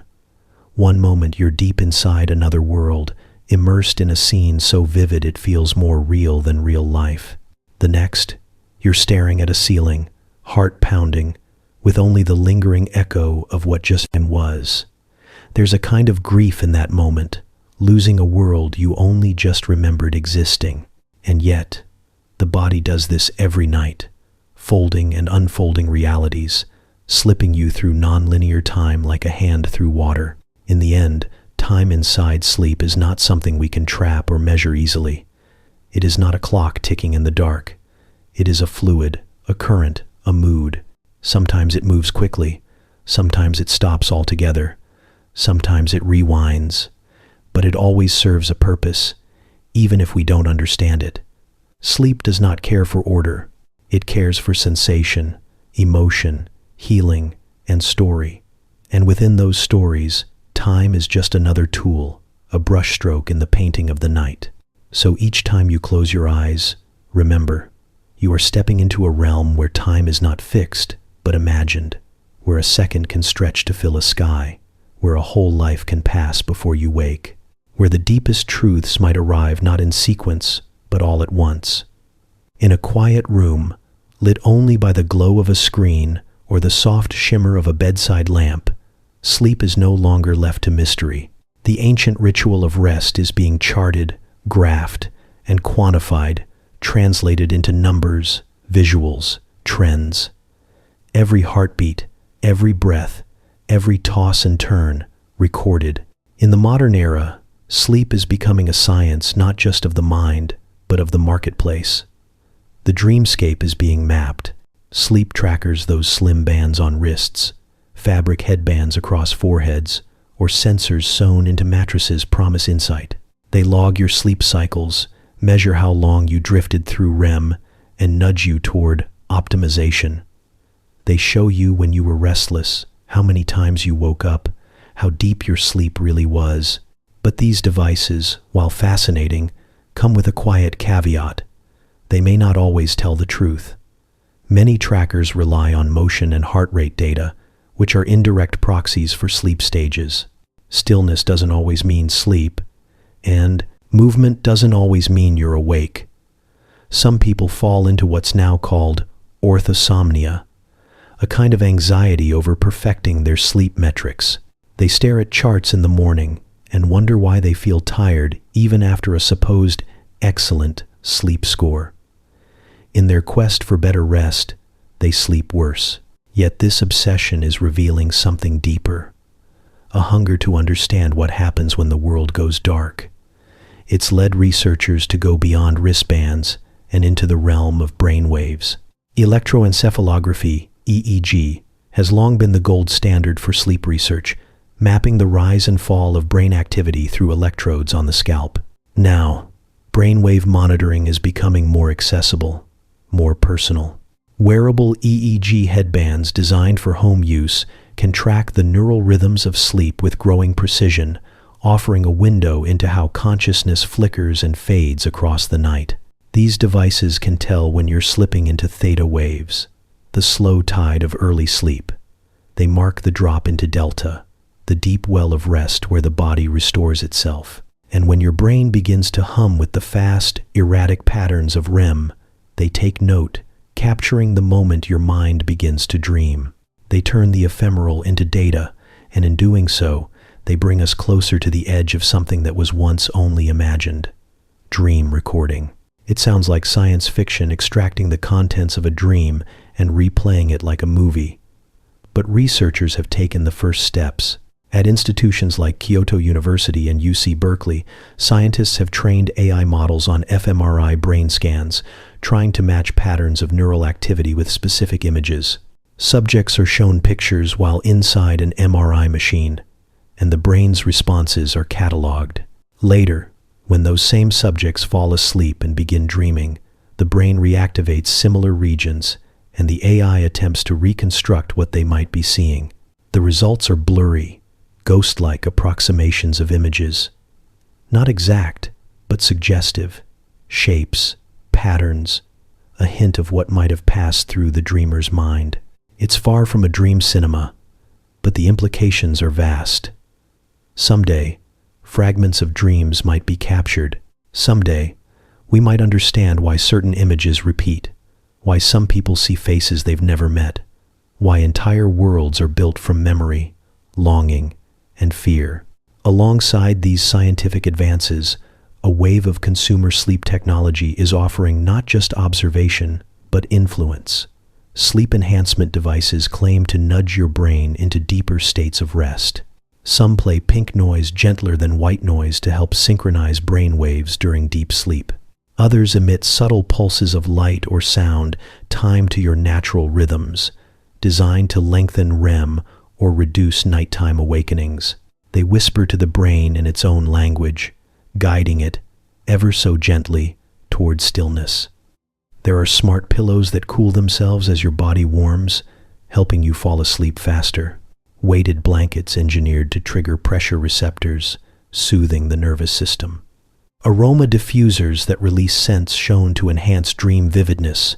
Even apps that detect when you're dreaming and play gentle audio cues, trying to help you achieve lucidity, to become aware inside the dream and shape it from within. It's a strange fusion of ancient and new. Humans have always sought rituals to improve sleep, herbs, chants, and moon phases. Now, those rituals are rendered in algorithms, sensors, and synthetic materials. But beneath the innovation, the same yearning persists: to rest deeply, to dream vividly, to wake renewed. Still, in chasing the future of sleep, we must remember its mystery. The numbers on a screen may guide us, but they can't replace the felt experience of waking after a beautiful dream or the comfort of night sounds outside a window. No device can fully measure the poetry of a nap in sunlight or the soft collapse into sleep after a long day. The science is useful, but the wonder lives elsewhere. Perhaps that's the paradox of sleep technology. It gives us tools to understand and improve something we've long taken for granted. But in watching it too closely, we risk forgetting how to simply let go, to trust the dark, to surrender, as we always have, to the gentle current that carries us each night across the threshold of dreams. Somewhere in the ocean, a shark glides through the dark, moving endlessly forward. It must. For many shark species, stillness is not an option. They do not possess the luxury of stopping, not even to rest. To breathe, they must swim, pushing water across their gills in a continuous stream. And so, nature designed them to sleep in motion, with parts of their brain entering light rest while their bodies continue the rhythmic, almost meditative act of swimming.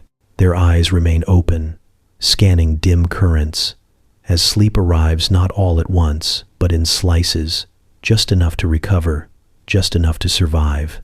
Sleep, in the animal kingdom, is not a uniform act. It does not always come in full, uninterrupted cycles. It bends and twists itself to the needs of the species, shaped by habitat, vulnerability, and biology. For some animals, sleep is a risk, a lapse in awareness, and nature, ever resourceful, has responded with strange, ingenious adaptations that make rest possible, even in the most demanding of environments. High above the clouds, certain birds sleep while flying. These are not short glides or lazy circles through warm updrafts. They are epic migrations, thousands of miles across oceans and continents. Birds like the frigate bird can remain airborne for weeks at a time. How do they manage this without rest? The answer lies in a phenomenon known as unihemispheric slow-wave sleep, where one half of the brain sleeps while the other remains alert. One eye stays open, one side of the mind stays awake, watching for danger or adjusting to wind patterns. The other side slips into a light, restorative slumber.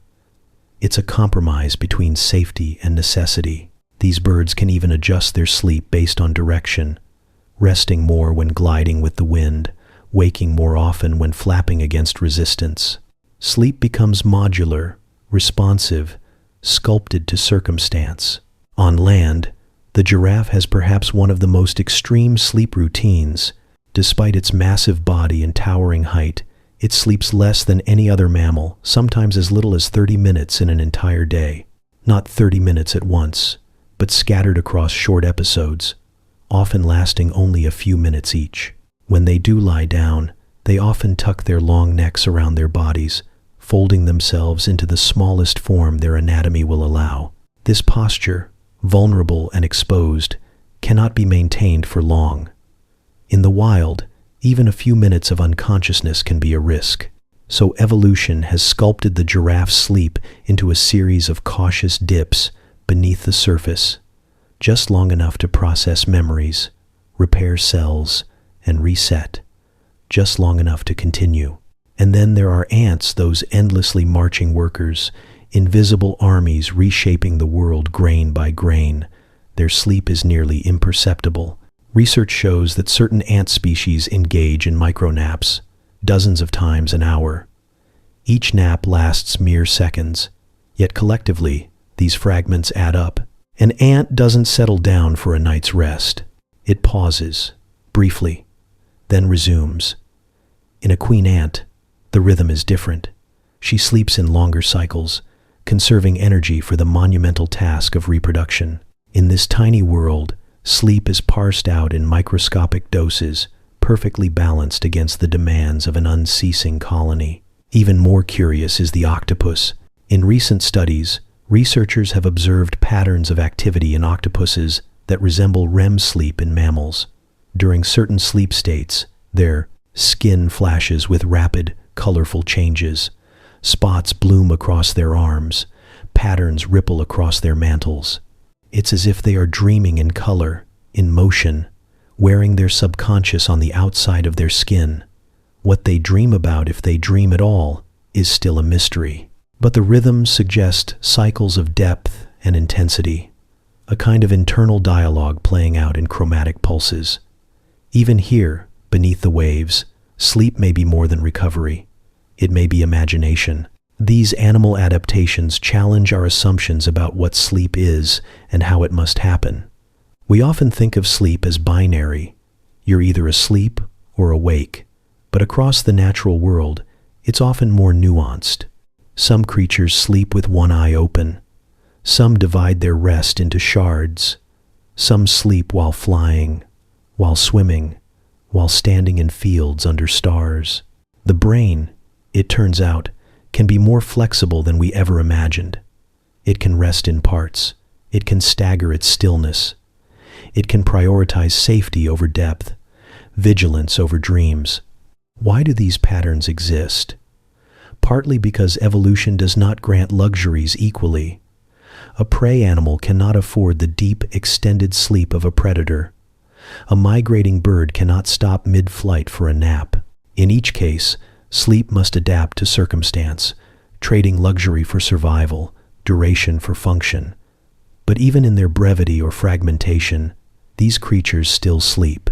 Somehow, across all life forms studied, sleep, or something remarkably like it always appears. It is as essential as eating, as breathing, as moving.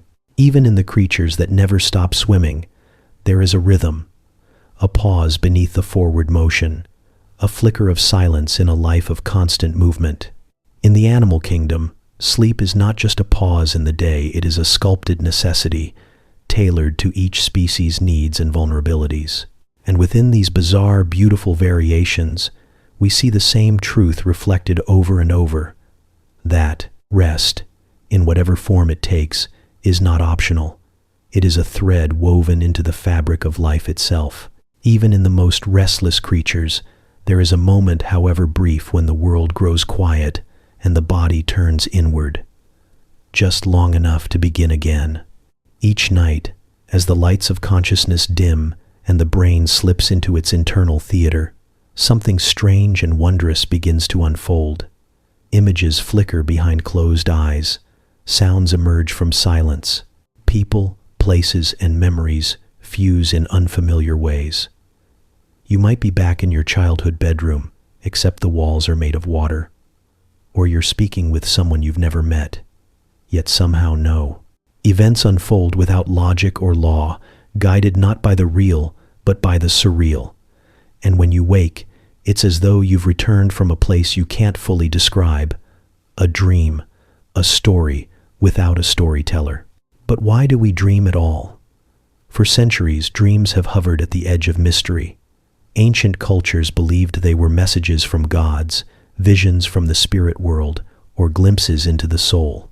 In more modern times, Freud proposed they were wish-fulfillment repressed desires playing out in disguised form. Jung saw them as symbolic maps, connecting the conscious mind to deeper archetypes. And yet, despite the poetry of these theories, science has offered other possibilities, ones rooted in memory, emotion, and evolution.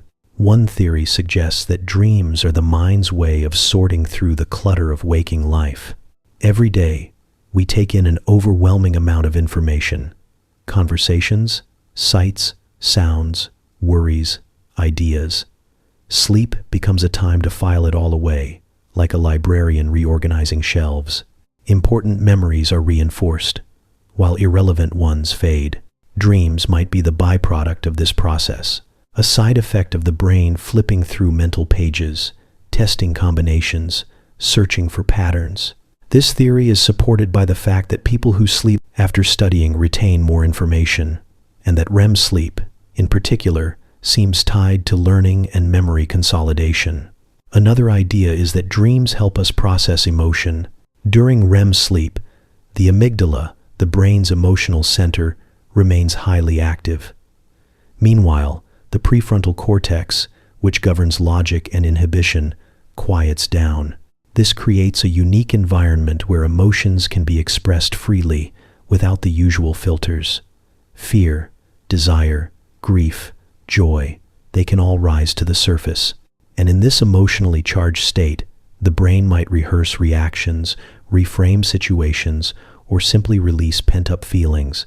Nightmares, in this light, are not failures of sleep, but intense sessions of emotional recalibration. But there's also an evolutionary angle to dreaming. Some scientists believe that dreams once served as a kind of virtual rehearsal, a simulation space where early humans could practice responses to threats without actual danger. A rustling in the bushes, a shadow in the dark, a chase through the forest. By running these scenarios during sleep, the brain sharpened its survival skills. Even now, many dreams contain elements of pursuit, confrontation, or escape, echoes of ancient anxieties that still live in our neural circuitry. If dreams helped our ancestors stay one step ahead of predators, then perhaps they've been quietly sculpting our instincts for thousands of years. And yet, not all dreams are vivid or meaningful. Some feel random, chaotic, even nonsensical. This leads to another theory, the neural noise hypothesis. According to this view, dreams are simply the result of the brain firing spontaneously during REM sleep without a specific purpose. As the brain cycles through activity, it generates signals that the mind tries to make sense of, stitching together fragments of memory, sensation, and thought into a narrative, even if none exists. It's like seeing shapes in clouds or hearing a melody in white noise. The dream isn't intentional, it's interpretive. This blends closely with the activation synthesis theory, which suggests that dreams arise when the brainstem activates during REM, sending random signals to the cortex. The cortex, ever the meaning maker, takes these disorganized signals and tries to weave them into a story. That's why dreams often feel bizarre or disjointed. They're constructed on the fly from scattered material. A face you saw once in a crowd, a conversation from yesterday, a fear you've buried deep. They all surface and intertwine, not because they were meant to, but because the brain is always trying to make sense of itself. But perhaps the most intriguing theory is that dreams are a form of mental training. During REM, the brain engages in complex activity, problem solving, scenario building, and emotional rehearsal. Some researchers think this could be a kind of nightly exercise, helping us stay cognitively flexible. In dreams, we break rules, test ideas, and imagine outcomes. We might find creative solutions to real problems or explore emotions we don't fully understand. The mind, freed from the constraints of reality, gets to play, to simulate, to learn in its own non-linear way. And maybe that's what dreams are. Not answers, but experiments. Each night, the brain spins a world from within. It builds places that never existed, brings back people long gone, reshapes events to fit a new narrative. Sometimes it's mundane, other times it's extraordinary, but always it is deeply personal. A mirror, imperfect and warped, reflecting the inner rhythms of thought and feeling. When you dream, you are not just resting, you are running simulations, rewriting memory, soothing wounds, practicing for things that haven't happened yet, or things that never will. And when you wake, whether the dream stays with you or vanishes like mist, your mind is just a little different, a little more sorted, a little more prepared. Dreams leave no footprints, but they shape the landscape just the same. Beneath the surface of our lives, beneath alarms and calendars, beneath meetings and midnight snacks, there is a deeper tempo, a quiet biological rhythm pulsing through every cell. It is older than civilization, older than language, etched into the DNA of nearly every living thing. A 24-hour loop that governs not just when we sleep and wake, but when our body heals, when our mind sharpens, when our energy rises or fades. This rhythm, the circadian cycle, is a kind of internal sun. Even in darkness, it keeps time. At its heart is a master clock, nestled in a tiny cluster of neurons called the suprachiasmatic nucleus, or SCN, located in the hypothalamus. It receives light through the eyes, not just what we see, but what we sense. Light tells it when day begins and when it ends, and the SCN in turn coordinates countless other clocks scattered across the body. There are clocks in your liver, your lungs, your skin, even your muscles, each one ticking, adjusting, syncing with the master. This is how your body knows when to release hormones, when to digest food, when to repair tissues, and when to fold quietly into rest. The rhythm is not uniform. Temperature rises in the afternoon. Melatonin flows at night. Blood pressure dips just before dawn. Even reaction time and pain sensitivity fluctuate throughout the day. It's why surgeries performed at different times can have different outcomes. Why night shift workers often feel perpetually out of sync. The rhythm is precise, but it's also fragile. Light pollution, jet lag, inconsistent sleep, late night screens, these things confuse the clock. And when the clock loses track of time, so do we. But circadian rhythms are only part of the story. There are other, shorter cycles that hum beneath the surface, ultradian rhythms. These are the 90-minute waves that flow throughout the day and night. In sleep, they guide us through the stages, light to deep, down to REM, and then back again, but they persist even while we're awake. You may notice a natural rise in alertness, followed by a gentle dip every hour and a half or so, a craving for a break, a lapse in focus. It's not laziness, it's biology. These cycles are tied to brain activity, to creativity, to energy and recovery. Just like tides, they ebb and flow. And embedded within these rhythms is something even more intimate, your personal sleep signature. Not everyone experiences time the same way. Some people come alive in the early morning, feeling alert and clear-headed before sunrise. Others don't find their rhythm until long after dark. These tendencies are not just habits, they're largely genetic. Specific genes, like PER and clock, help determine your body's preferred timing. They influence when melatonin begins to rise, when your temperature starts to dip, and when your mind feels most alive. This biological preference is called your chronotype. If you're a lark, you rise early, think clearly in the morning, and start to fade as evening sets in. If you're an owl, you come alive at night, often struggling to fall asleep before midnight, and waking up early can feel like swimming through molasses. Neither is wrong. They are simply different expressions of an ancient design. The world, however, tends to favor early risers. School bells ring at dawn, offices hum by 9. Owls are often mislabeled as lazy, undisciplined, or resistant, when in reality, they are just wired differently. Forcing an owl into a lark's world is like turning the hands of a clock against its gears. As we age, our rhythms shift. Teenagers often become temporary night owls, their melatonin rising later and lingering longer into the morning. It's why so many struggle with early school hours, not out of defiance, but out of biology. In later life, the cycle often shifts again. Older adults may find themselves waking earlier and tiring sooner, their internal clocks retreating toward the dawn. These hidden rhythms, these genetic oscillations, whisper beneath the noise of modern life. They guide how we move through the day, how we dream through the night, but they often go unnoticed, or worse, ignored. We push through fatigue with caffeine. We scroll past our natural bedtime. We wake to alarms instead of instinct. In doing so, we disconnect from something ancient, a clock that does not tick, but breathes. Yet, when we do align with our natural cycles, something shifts. Sleep comes easier, focus returns, moods steady, creativity flickers back to life. It's not about perfect schedules or rigid routines. It's about listening to the subtle rise and fall of your own energy, to the moments when your mind reaches for rest or craves stillness. It's about knowing when to lean into wakefulness and when to surrender. Because your body remembers, your cells remember. And when you live in harmony with those hidden cycles, the world becomes just a little softer. The days unfold with more ease. The nights wrap around you like they're supposed to.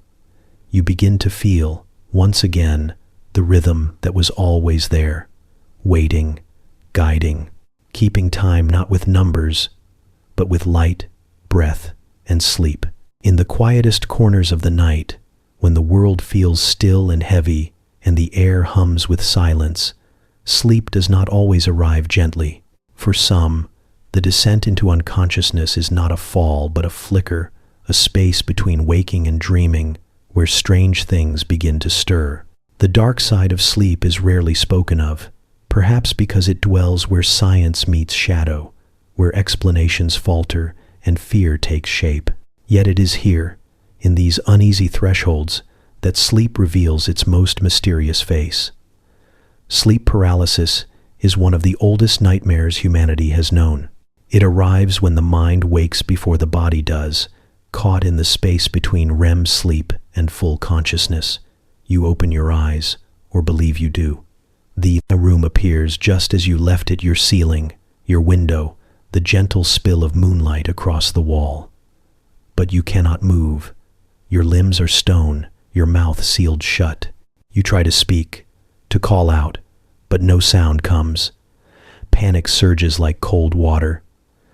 And then, sometimes, something else arrives. A weight on the chest, a figure at the foot of the bed, a shadow in the corner that should not be there. Cultures around the world have given it names: the old hag, the night demon, the mare. It is always described the same way, a presence that presses down on you, paralyzes you, watches. Science explains sleep paralysis as a misfiring of REM atonia, the natural paralysis that keeps us from acting out our dreams. When this switch is left on while the brain wakes, the result is terrifying: awareness without control. Add to this the lingering fragments of dream imagery, and hallucinations can bloom in the darkness, real enough to feel, to fear. These visions are called hypnagogic hallucinations when they occur as you fall asleep, and hypnopompic when they happen upon waking. They are not dreams, but something stranger. Half-born thoughts, vivid and sensory. You might hear voices, feel someone touch your shoulder, see impossible shapes slide across the ceiling. Often, they blend seamlessly into the real, so much so that the line between illusion and waking memory becomes blurred. Some people describe hearing their name whispered just as they drift off. Others feel as though they've been touched or pulled from the edge of sleep by something unseen. These moments are brief, but their emotional impact can echo for hours. And then there are the dreams that seem to know too much.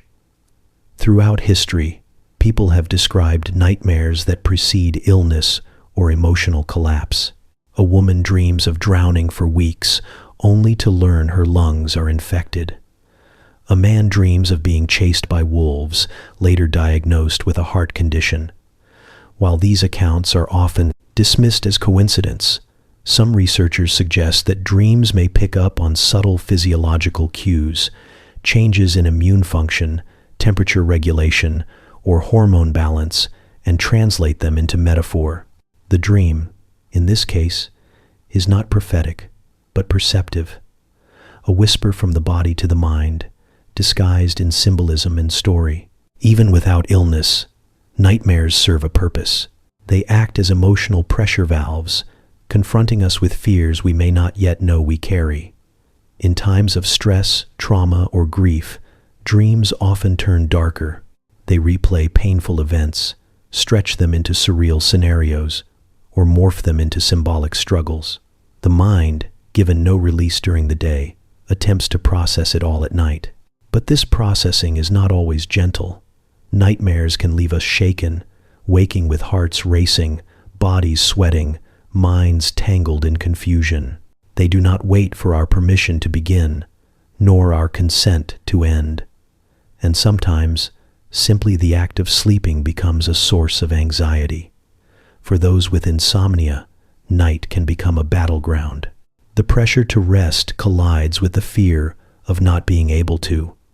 Thoughts race, looping in circles. The clock ticks louder than it should, and with each passing hour, the dread of fatigue grows heavier.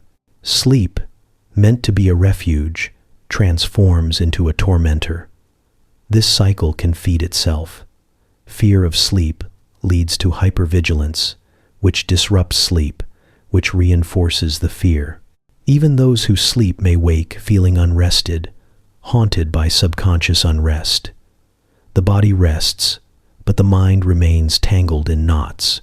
For some, sleep becomes a mirror they are afraid to look into.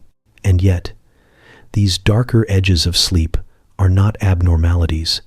They are part of its architecture. Sleep is not always a calm sea. Sometimes it is a storm. But even storms serve a function. They clear the air. They release pressure. They prepare the sky for calm. The dark side of sleep, in all its forms, paralysis, hallucination, nightmare, unrest, is not a flaw, but a facet, a reflection of the complexity of being alive.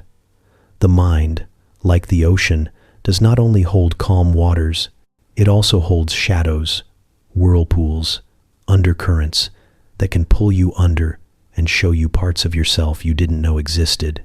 To sleep is to surrender, not just to rest, but to the full spectrum of the inner world, even when that world turns strange, even when it turns dark. As night begins to settle and the sky dims to its softest shades of blue and black, the body begins a sequence it has rehearsed for millennia. Falling asleep may feel like a simple act, the slow blink of heavy eyes, the shifting weight of a body sinking into bed. But beneath that quiet surrender is a symphony of biochemistry, timing, and ancient biological rhythms. The moment you drift from wakefulness into sleep is not a collapse but a choreography, with cues, triggers, and delicate internal switches. The transition begins before you even realize it's happening, sometimes hours before your head touches the pillow. It starts with darkness. As sunlight fades and the retina senses the loss of light, a message is sent deep into the brain to a tiny structure known as the suprachiasmatic nucleus, or SCN, nestled in the hypothalamus. This cluster of about 20,000 neurons acts as the body's central clock. It doesn't just tell time, it keeps everything in rhythm. And as the SCN registers nightfall, it signals to the pineal gland to release a hormone that has become almost synonymous with sleep: melatonin. Melatonin is not a sedative, but a signal. It whispers to the body, it's time. It eases the mind into softness, begins to cool the core body temperature, and prepares the brain to let go of the outside world. Its release doesn't knock you out. Instead, it dims the lights in the brain's theater, lowers the curtain, and lets the actors backstage know the show is about to begin.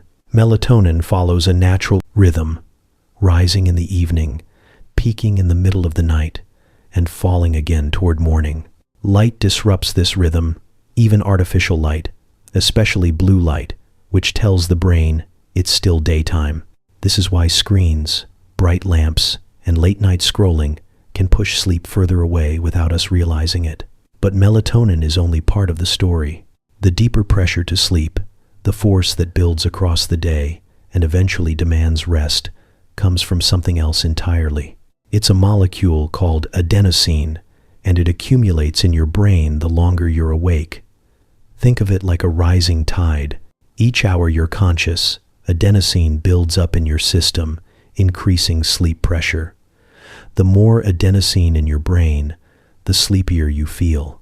And when you finally do fall asleep, the levels of adenosine slowly begin to drop, clearing the mind like a drain unclogging. Caffeine works by blocking adenosine receptors, tricking the brain into thinking the pressure isn't there. But once caffeine wears off, the tide returns, sometimes all at once. Together, melatonin and adenosine form the twin hands of sleep's clock, one telling you it's time based on the world around you, and the other telling you it's time based on how long you've been awake. But even when both signals are aligned, sleep doesn't just happen. Something still has to flip the switch. This switch lives in the brainstem, in a region known as the ventrolateral preoptic nucleus, the VLPO. It's often called the sleep switch, and it works in elegant opposition to the systems that keep you alert. During the day, neurotransmitters like norepinephrine, serotonin, and histamine help maintain wakefulness. But as adenosine builds and melatonin rises, the VLPO begins to release its own set of neurotransmitters, GABA and galanin, which inhibit those wakefulness-promoting systems. The result is a kind of seesaw, one side rising as the plung, other falls. And once the VLPO reaches a tipping point, the brain slips into sleep almost all at once. You don't drift gradually from full wakefulness to deep rest. It's more like a light flicking off. The body, in its own way, helps this switch along. One of the most effective ways to fall asleep faster is something deceptively simple: a warm bath. But the reason it works isn't what most people think. It's not the warmth itself that makes you sleepy, it's what happens afterward. When you step out of a hot bath, your body begins rapidly shedding heat. Blood flows to the surface, core temperature drops, and this drop mimics one of the natural signals of approaching sleep. During the night, your body temperature naturally falls by about 1 to 2 degrees Fahrenheit. By inducing this cooling process artificially, a warm bath can trick the body into thinking it's later than it is and help the sleep switch flip a little sooner. This interplay, light and dark, heat and cool, chemical signals rising and falling, has been perfected by evolution across countless lifetimes. It is delicate but resilient. It can be disrupted by stress, travel, light pollution, illness, or anxiety. And yet, given the chance, it returns. The body wants to sleep. It is wired to sleep. It seeks it the way rivers seek the sea, carving toward it through habit and biology. To fall asleep is not to power down, but to let go. A letting go that begins invisibly, long before you feel it. In the bloodstream, in the air you breathe, in the temperature of your skin, in the neurons shifting allegiance from waking to dreaming.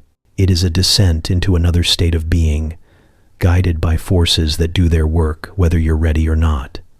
And somehow, despite its complexity, it feels like the most natural thing in the world. While we sleep, the brain does not slip into silence.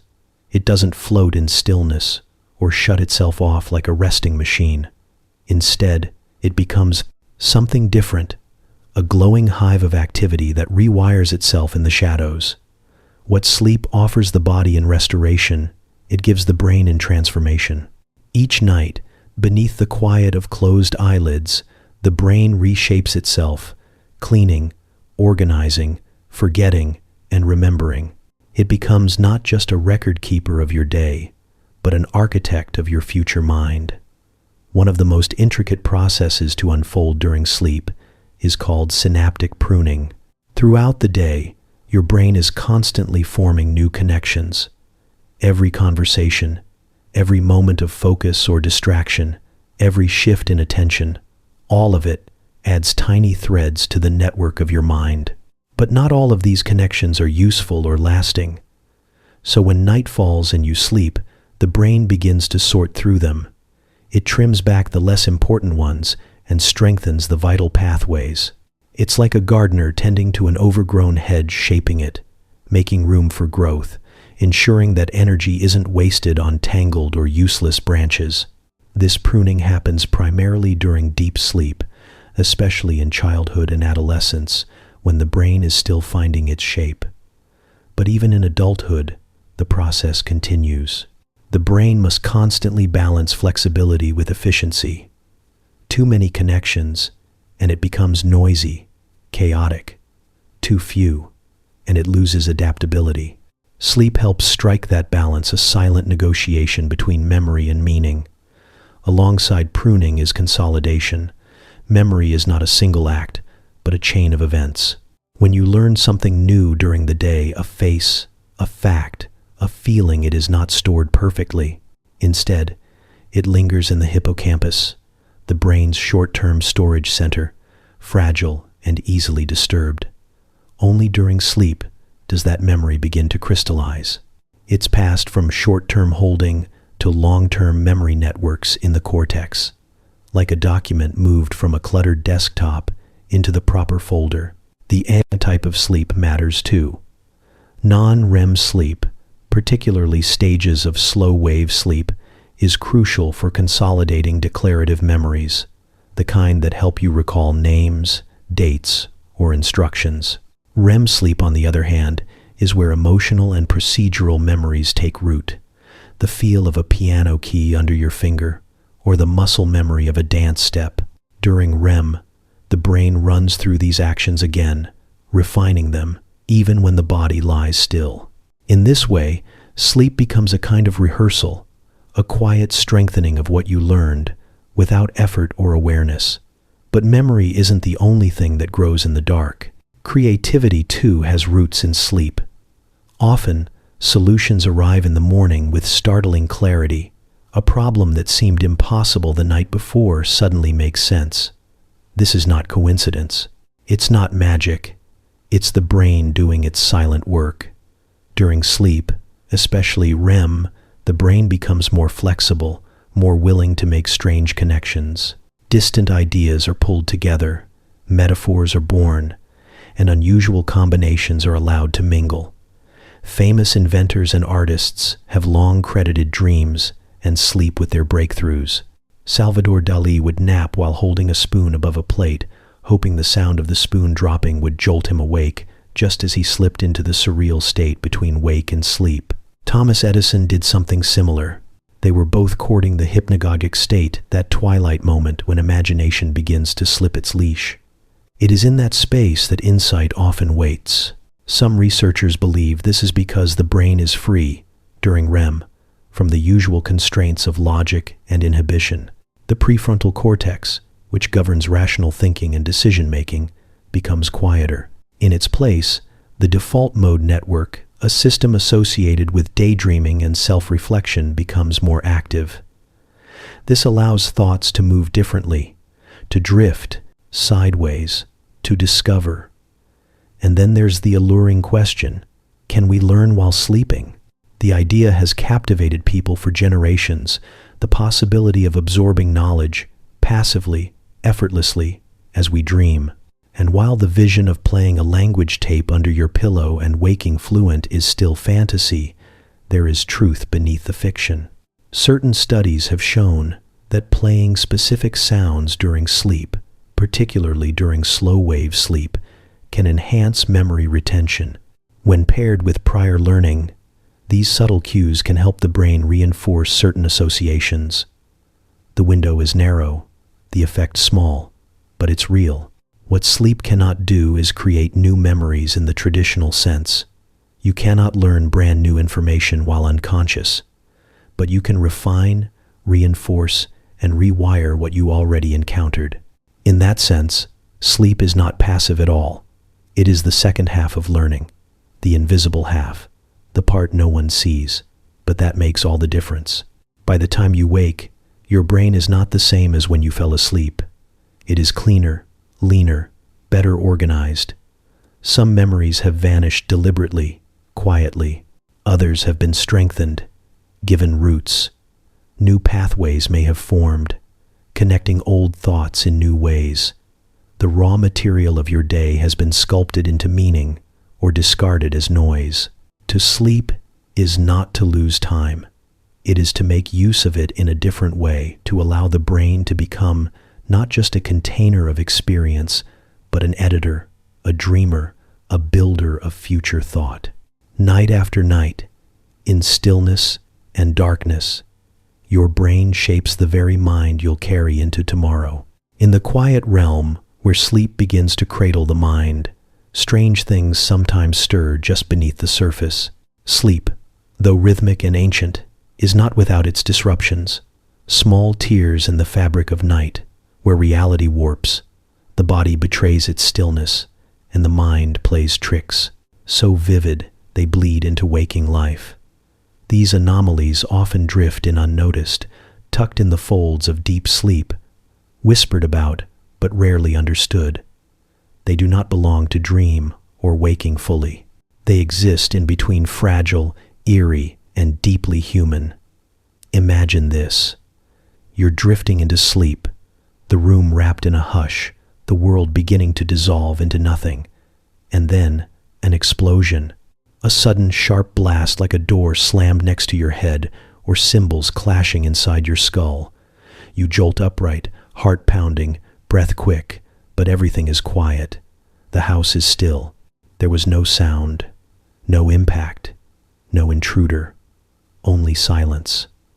This is exploding head syndrome, a harmless yet startling phenomenon that sounds more dramatic than it is. It's not pain, but perception, a firework of sound that bursts just as the brain transitions between wakefulness and sleep. The exact cause isn't known, but some believe it stems from a glitch in how the brain shuts down for the night, with sensory systems misfiring as they power off. It affects more people than you might think, especially during stress, sleep deprivation, or irregular schedules. And then there are the sleepers who act out their dreams not metaphorically, but literally. REM behavior disorder is a condition in which the usual muscle paralysis that keeps the body still during REM sleep fails to engage. Instead of lying quietly as the mind dreams, the body moves, arms flail, legs kick. Sometimes the sleeper talks, shouts, or even leaps from the bed. For many, it's benign, strange, and disruptive, but manageable. But in others, it can be dangerous. A vivid dream of being chased can lead to real falls, bruises, or worse. Those with REM behavior disorder are often unaware of what they're doing. Their dreams are vivid, often intense, and the line between thought and action blurs until it vanishes completely. Researchers believe it's linked to malfunctions in the brainstem regions that regulate REM sleep. And in some cases, it can even serve as an early marker for neurodegenerative conditions like Parkinson's disease, the night revealing what the day cannot yet show. But not all sleep anomalies are so dramatic. Some are subtle, even gentle, like the quiet urge to eat while the rest of the brain sleeps. Sleep-related eating disorder, a parasomnia, leads people to walk to the kitchen and consume food during deep sleep stages, often with no memory of it in the morning. Unlike sleepwalking, which can involve aimless roaming or ritualistic actions, sleep eating has a purpose. The person might eat bizarre combinations: raw pasta, butter with sugar, even non-food items, driven by a hunger that bypasses conscious restraint. The causes can be varied: stress, certain medications, underlying sleep disorders, or even genetics. But the outcome is the same: a disoriented morning, empty wrappers on the counter, and the haunting question of what else happened while the conscious mind was away. Among the strangest and most mysterious of all sleep oddities is a sensation almost impossible to pin down: dream déjà vu. It's the feeling that what you're dreaming or what you experience upon waking has happened before, not in waking life, but in dreams you've had long ago. Some people wake up certain they've dreamt the moment before, days or weeks or years prior. Others find themselves in a dream that feels hauntingly familiar, like visiting a place they've only ever known through sleep. The mechanisms behind dream déjà vu remain speculative. It may involve misfires in memory circuits, false familiarity triggered by fragments of old dreams, or perhaps just the strange fluidity of how the brain stores and recalls sleep experiences. But for those who've felt it, it carries an uncanny weight, as if the unconscious mind remembers places and moments that never existed but somehow matter. All of these anomalies, though strange, reveal something deeper about sleep itself: that it is not a monolithic state, but a complex landscape with peaks and valleys, storms and shadows. It is not always peaceful, not always predictable.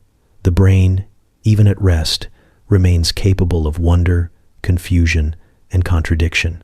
What these oddities remind us is that we are never fully separate from the wildness of the mind, that even when we are most vulnerable, asleep in the dark, limbs limp, breath slow, something ancient still watches, still dreams, still stirs beneath the surface. In the morning, we shake off these fragments. We brush our teeth, check our phones, drink our coffee, and return to order. But deep in the folds of night, in the quiet places where consciousness forgets its name, the strange things sleep carries with it continue their work.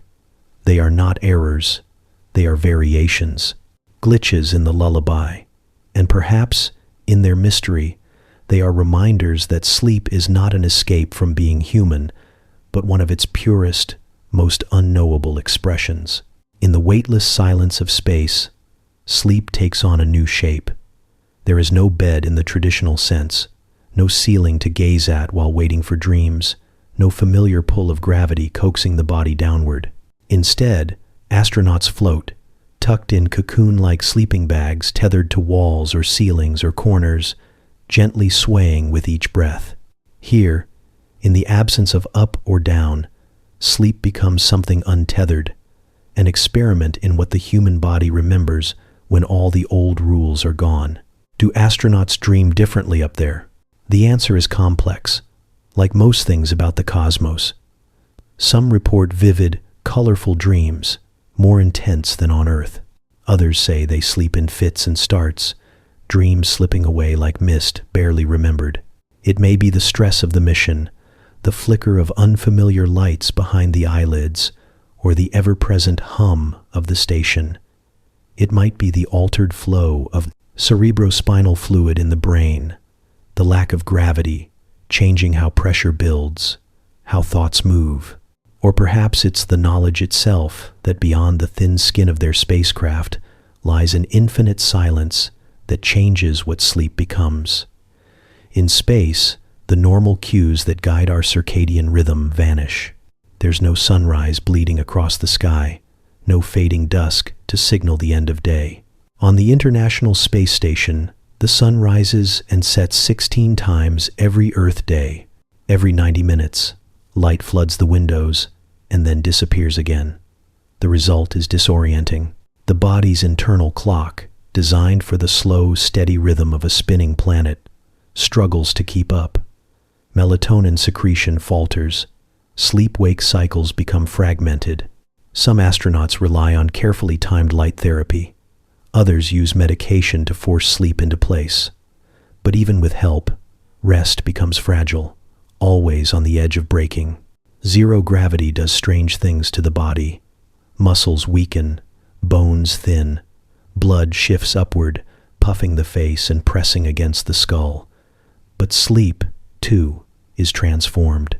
The usual signals of comfort weight against a mattress, pressure on joints, the feeling of sinking are gone. The body floats, unanchored, and the brain must learn to interpret this new state. Some astronauts describe it as peaceful, like sleeping in a cloud. Others say it's unsettling, like never quite being asleep at all. And yet, sleep remains essential, perhaps even more so in space than on Earth. Every system depends on it. Memory, emotion, reaction time, coordination, all begin to unravel with too little rest. In the isolation of orbit, with Earth reduced to a quiet blue marble below, the need for psychological balance becomes a matter of survival. Without enough sleep, mistakes creep in, emotions fray. The line between alertness and dream blurs. Mission Control knows this, and so sleep is scheduled, tracked, protected as carefully as any experiment or task. But the questions stretch further still. Beyond the immediate challenges of human spaceflight lies a deeper curiosity. What is sleep, truly, when you step outside the world that made you? Could it exist on other planets, other moons, other biospheres shaped by alien suns? If life evolves elsewhere in the cosmos, will it rest as we do? Will it dream? Sleep on Earth is deeply tied to the turning of the planet, the dance of light and dark. It evolved with the tides, the stars, the silence of night. But on a world with no rotation, or with multiple suns, or where darkness never falls, what would become of sleep? Would it fracture into shorter cycles, or stretch into something slower, more diffuse?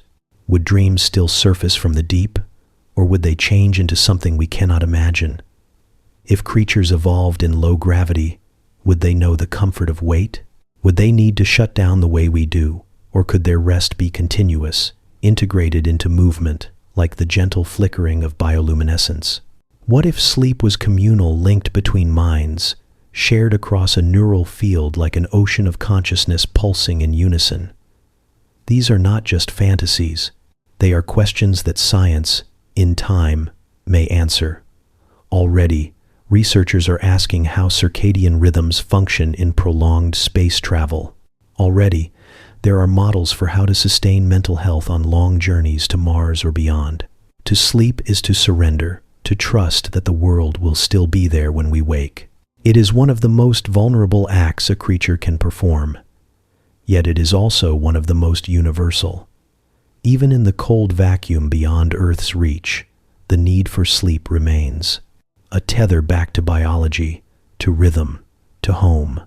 And so, in the glow of distant galaxies, sleep becomes more than rest.